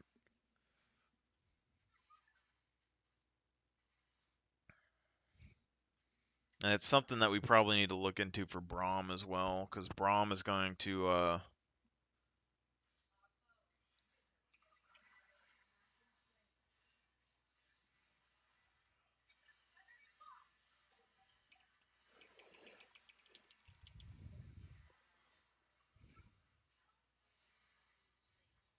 yeah.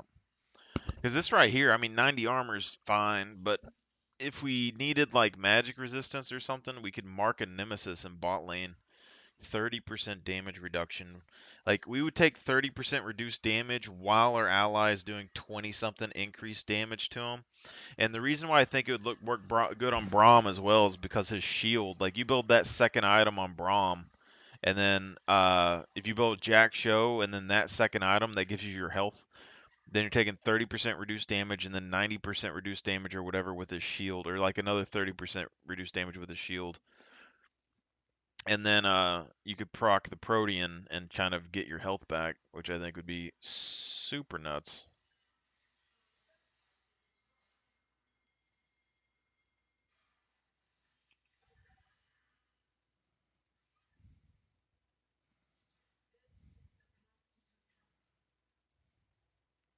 He probably should have ulted a little bit farther ahead of him.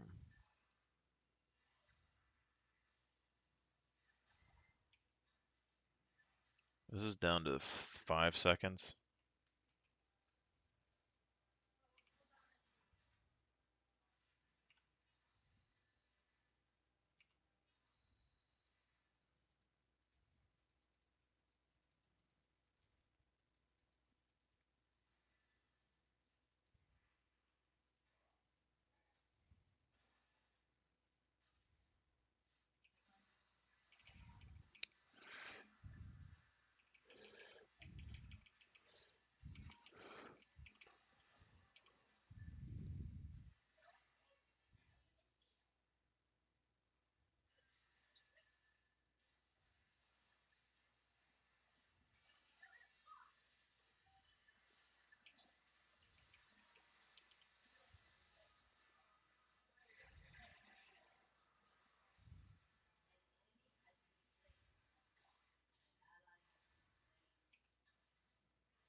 Actually, 20% increased damage on Thornmail. Oh. Depending on how much armor we could actually get ourselves to use here. This is like 200 something damage.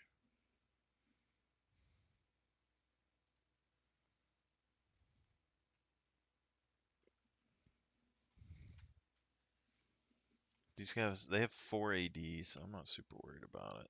Thing is, Thornmail doesn't give us any cooldown reduction, and we're already at like reducing it by 50%, and we're down to 3 seconds and 2.5 seconds.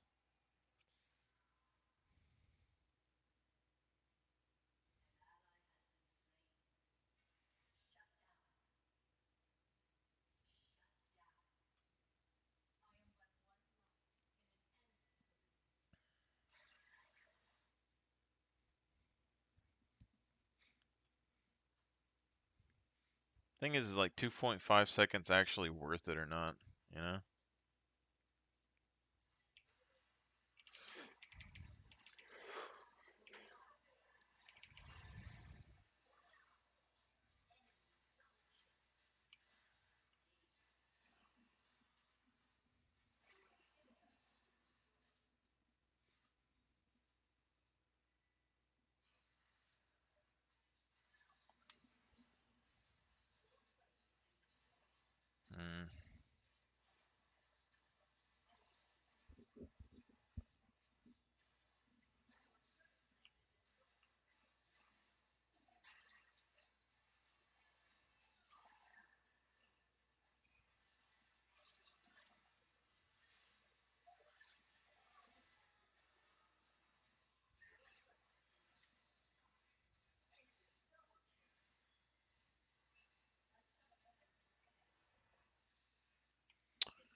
That's a toss-up.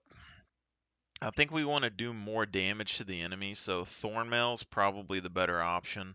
Maybe, I mean, there's, 3 seconds is probably fine when it comes to cooldown reduction. So instead of going for ability haste, let's do the inspiration tree with the faster summoner spells. Then we can use Ghost and Ignite or Ghost and Exhaust, and that will allow me to be a much bigger threat engage-wise and roam-wise early. Then we could go. Actually, you could also do Ghost and Relentless Hunter.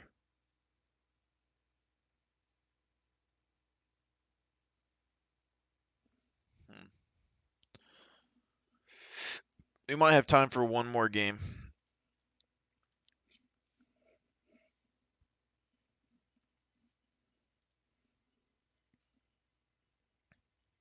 I think increasing the enemy, like the damage that the enemy takes, is the strongest, like damage wise, but Aftershock could potentially be good. But if we drop Mana Flow Band, um, it'll probably hurt us a little bit early game to drop Mana Flow Band.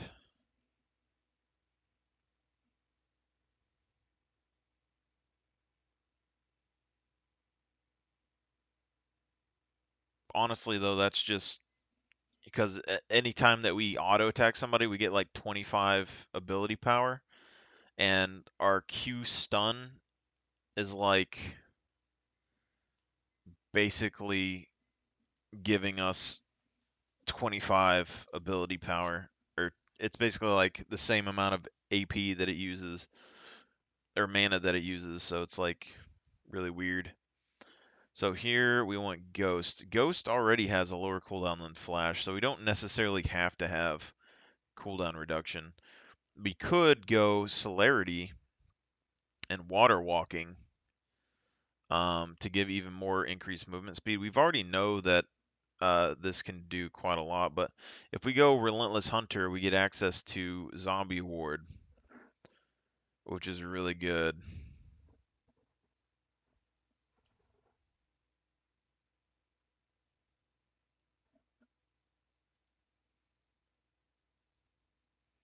All movement speed bonuses are 7% more effective, though.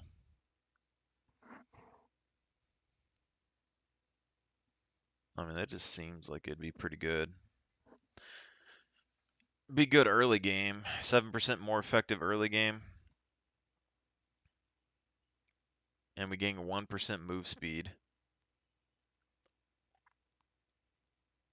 I think Mana Flow Band is just like really easy to proc on Leona, so it's probably pretty good. But defense-wise, like Leona doesn't need Moby boots to stay engaged in a fight, really. Even though it does help to have the extra movement speed. It's just this like the thing, like we could go Triumph and Mana Flow Band potentially, and then we would get more health and gold killing people.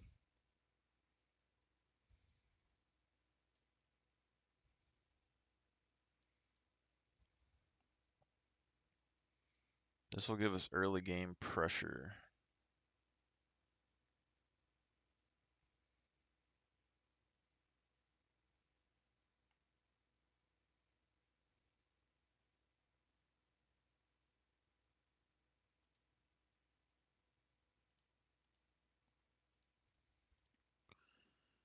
Yeah. So now we get movement speed increase. Celerity would work better with Relentless or better with Ghost because we're going to get Ghost plus the 7% additional effectiveness. So our all-ins are going to be stronger with that potentially. Leona doesn't have any real benefit with extra movement speed with anything else, so I think we could probably do this and then even run like normal boots if we wanted to. Presence of mind over it though. I mean, 10% of our missing health. Like if we got 40 or we got 4,000 health, then this would be like, 400 health per enemy champion. I think this could be better. This would probably be better. Tenacity just helps us, not get slowed down and stuff as much. I think that's fine. Last stand, I don't think we necessarily need. Because we could deal 8% more damage to someone below a certain amount of health, or we could do cut down or last stand. I don't really know what the best option there would be.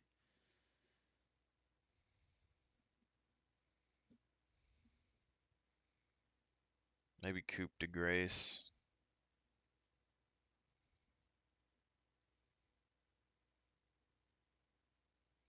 And I guess we just keep the ability haste here.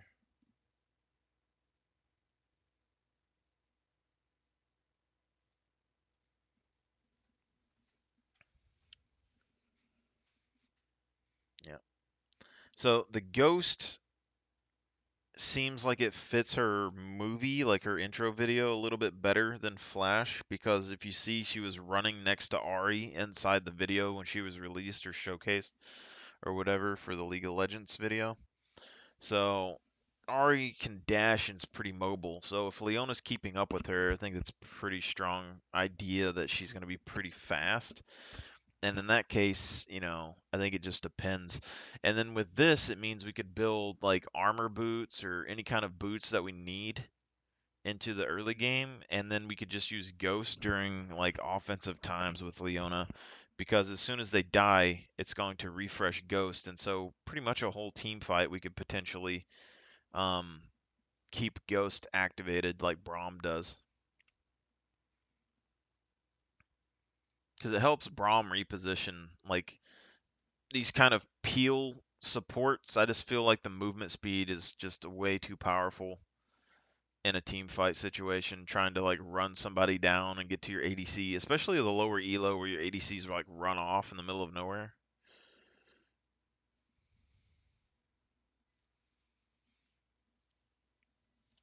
But like Flash on Thresh is just way too strong not to have because his Lantern ability.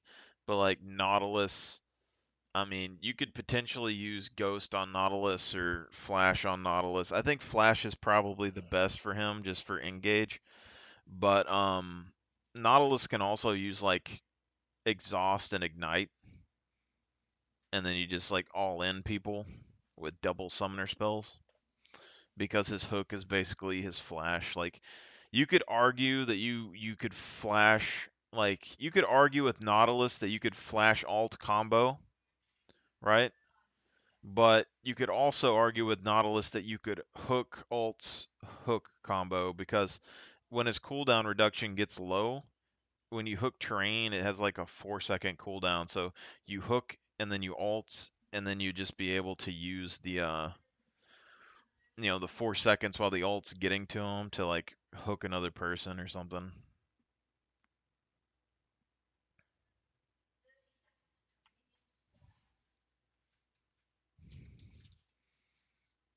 All right, let me get a pen real quick. So we're gonna do not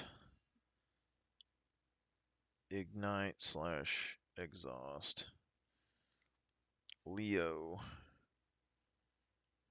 ignite slash ghost. We could also go exhaust here.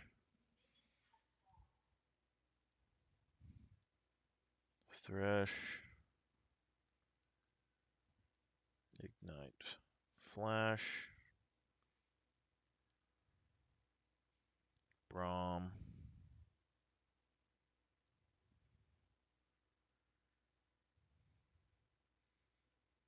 ghost. And then with Braum, uh,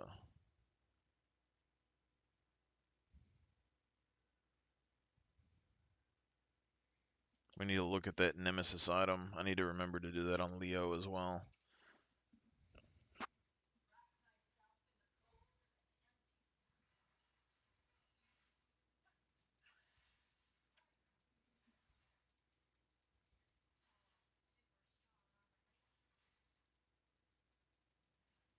I want to engage on him.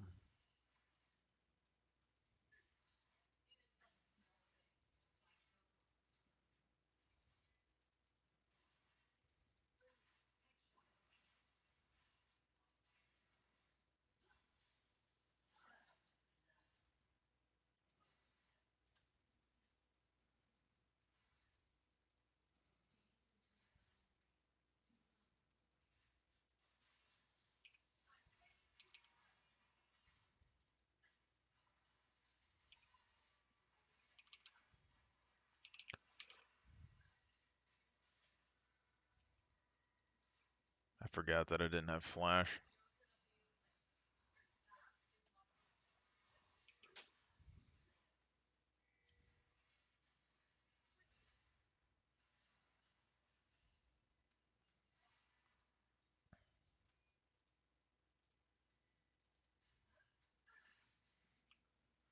Okay, so she has a flash stun combo, apparently.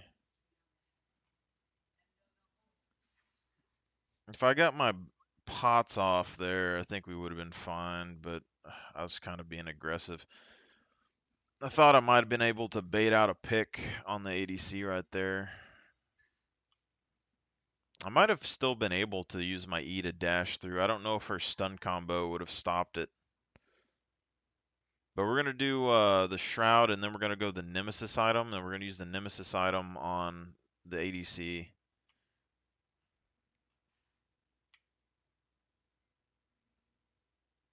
And then we'll go Knight's Vow.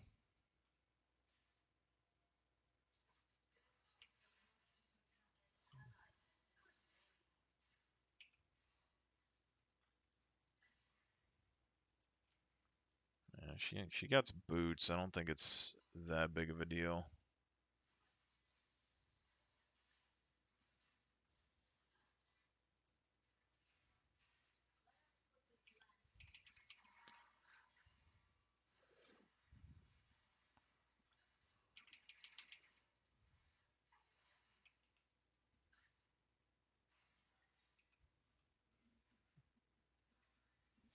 She is pretty tanky. I'm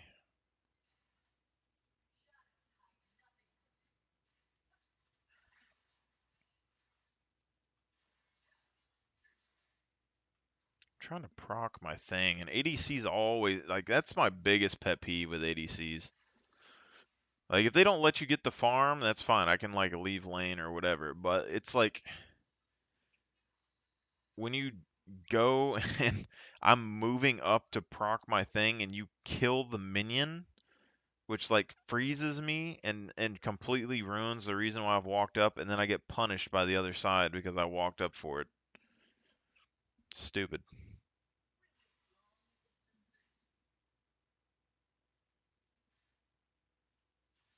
I think we go extra armor. Just max the armor first.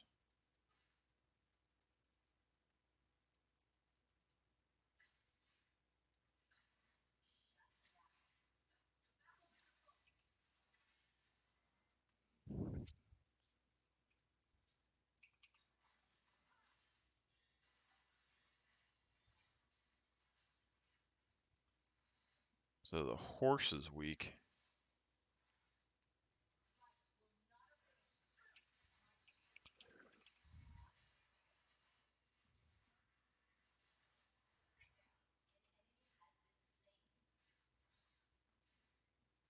Okay.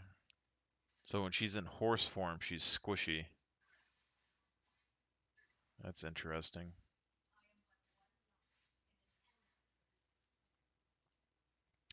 So we can already see that we're having mana issues again. So I almost don't think Triumph's worth it because we're having a lot of mana issues, but maybe once we stack Mana Flow Band, it won't be so bad. Let's grab my crystal. Grab my old boots here in a second.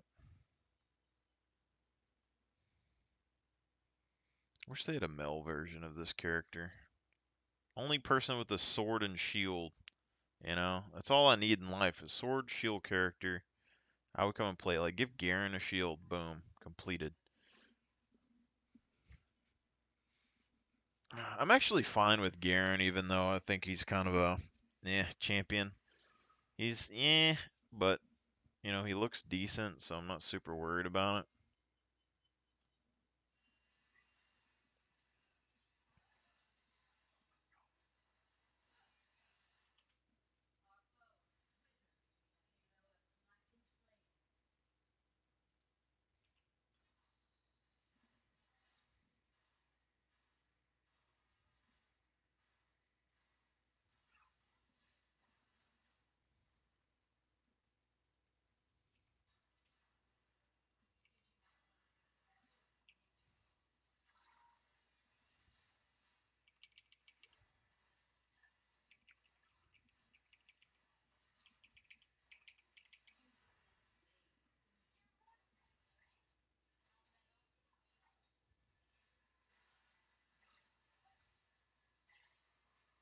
It's definitely the horse that's the weakness.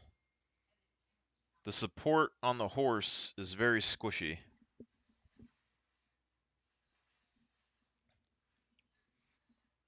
I still think Rise could have fought that with me, but that's just how it is. Just how things beeth.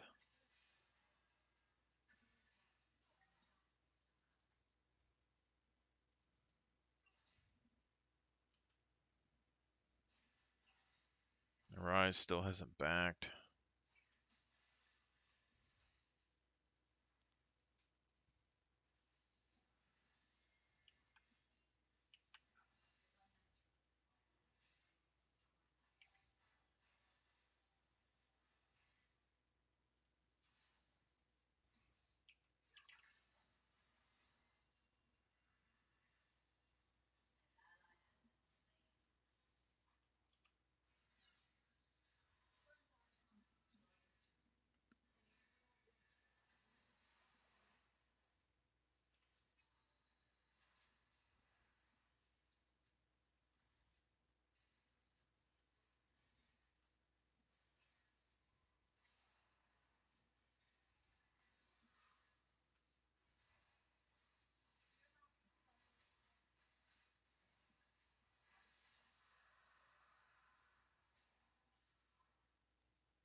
She has level 6, so there's that.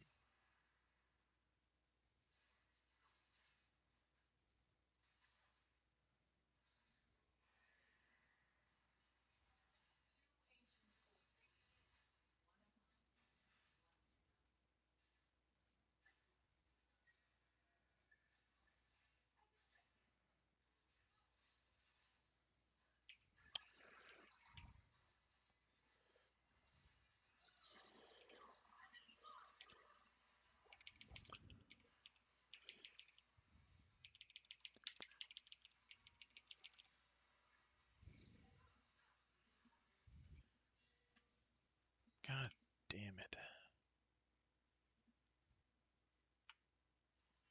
It's hard enough to do all this stuff while having somebody ping in your ear.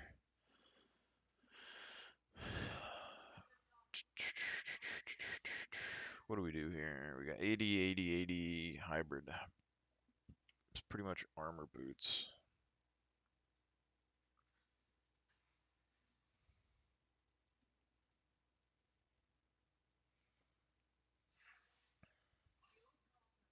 Seven movement speed.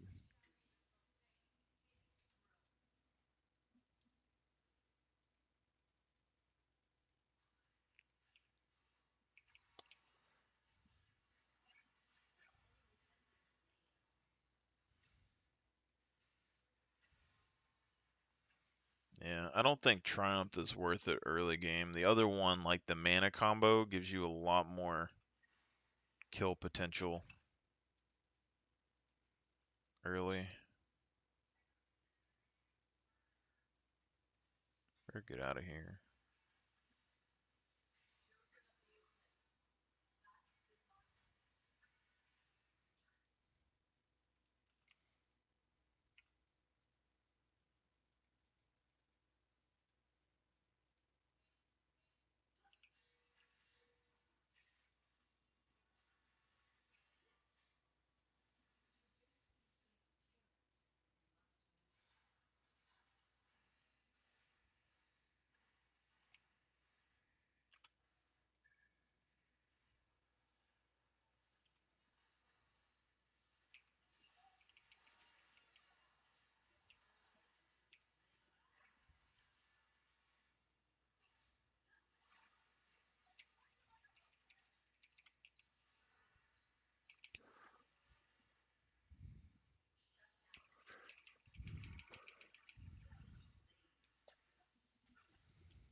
Look at this though. 7 movement speed. We've dealt an extra 3,000 something damage or travel distance. Like imagine Moby boots now.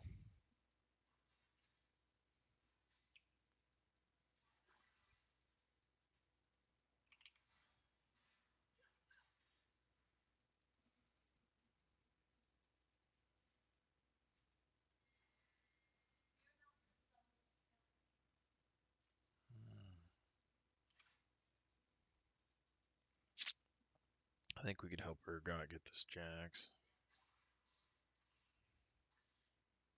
It's not gonna be pretty though.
An extra 600 extra distance traveled with just 9 movement speed. Now you're talking about Moby boots being like 3 times the speed of a normal pair of boots, and you put Relentless Hunter or something on top of that.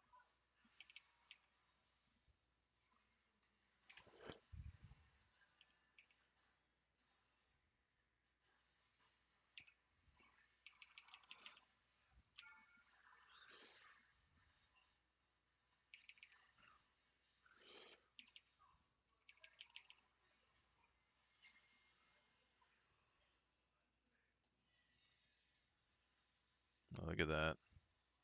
All that extra movement speed right there. Oh,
kind of risky, but let's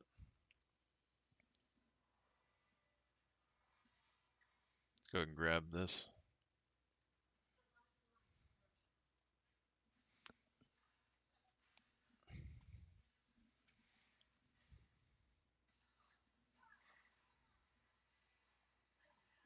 Shit.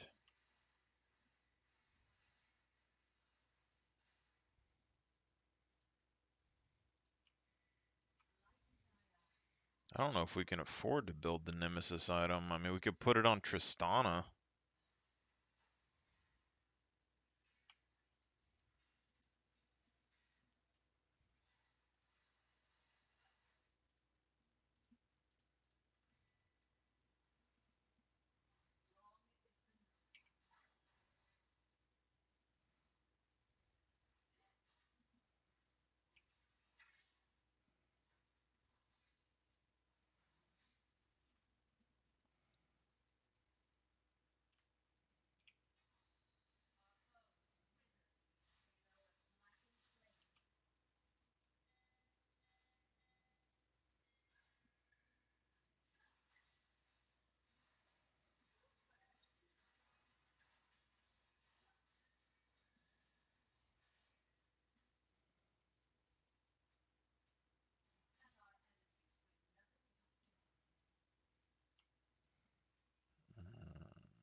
Jax is rotating.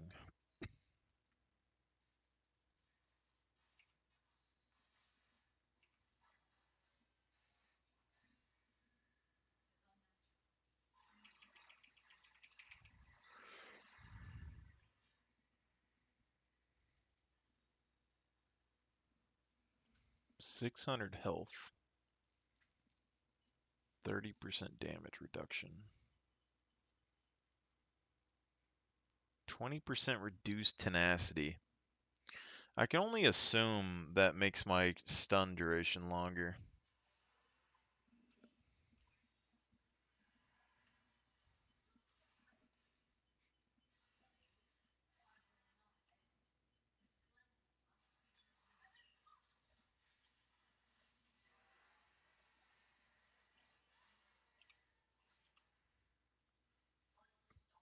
Putting in the overtime.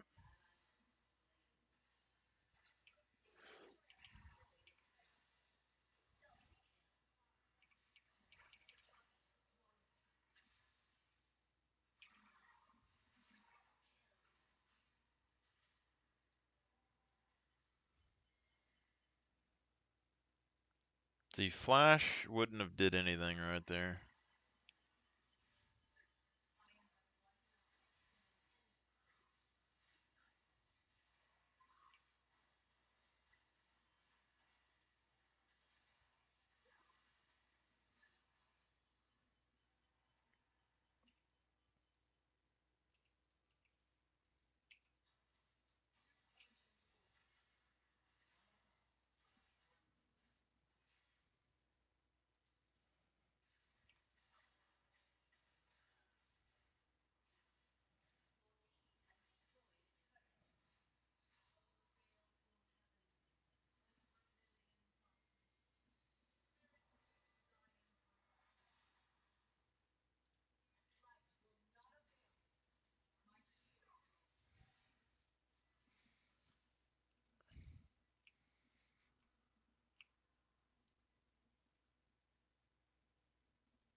I don't know who we're going to mark as Nemesis, though. Probably, I mean, it would either be Jax or Tristana, most likely.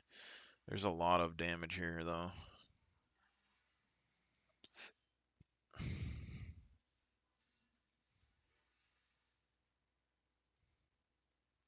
We need to get Sweeper as well. I just keep forgetting.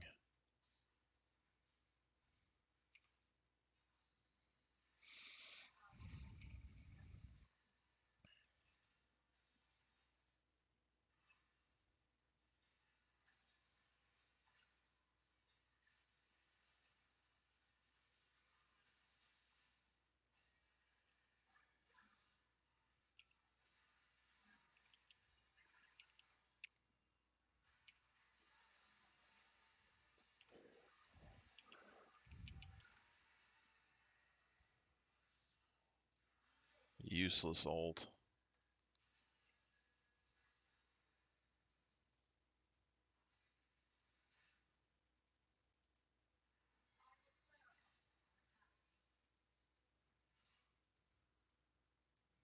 Better keep running, Lee.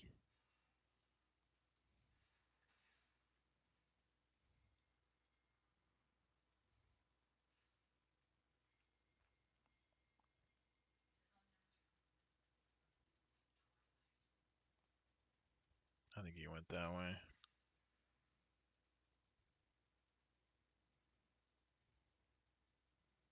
Yeah, circled back. We have Ghost up pretty soon, though, so about to be round 2 in this team fight.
So, I don't know. It took me a while to get this item. I mean, we're at 26 minutes. Maybe if someone's like very, very fed, we would build it.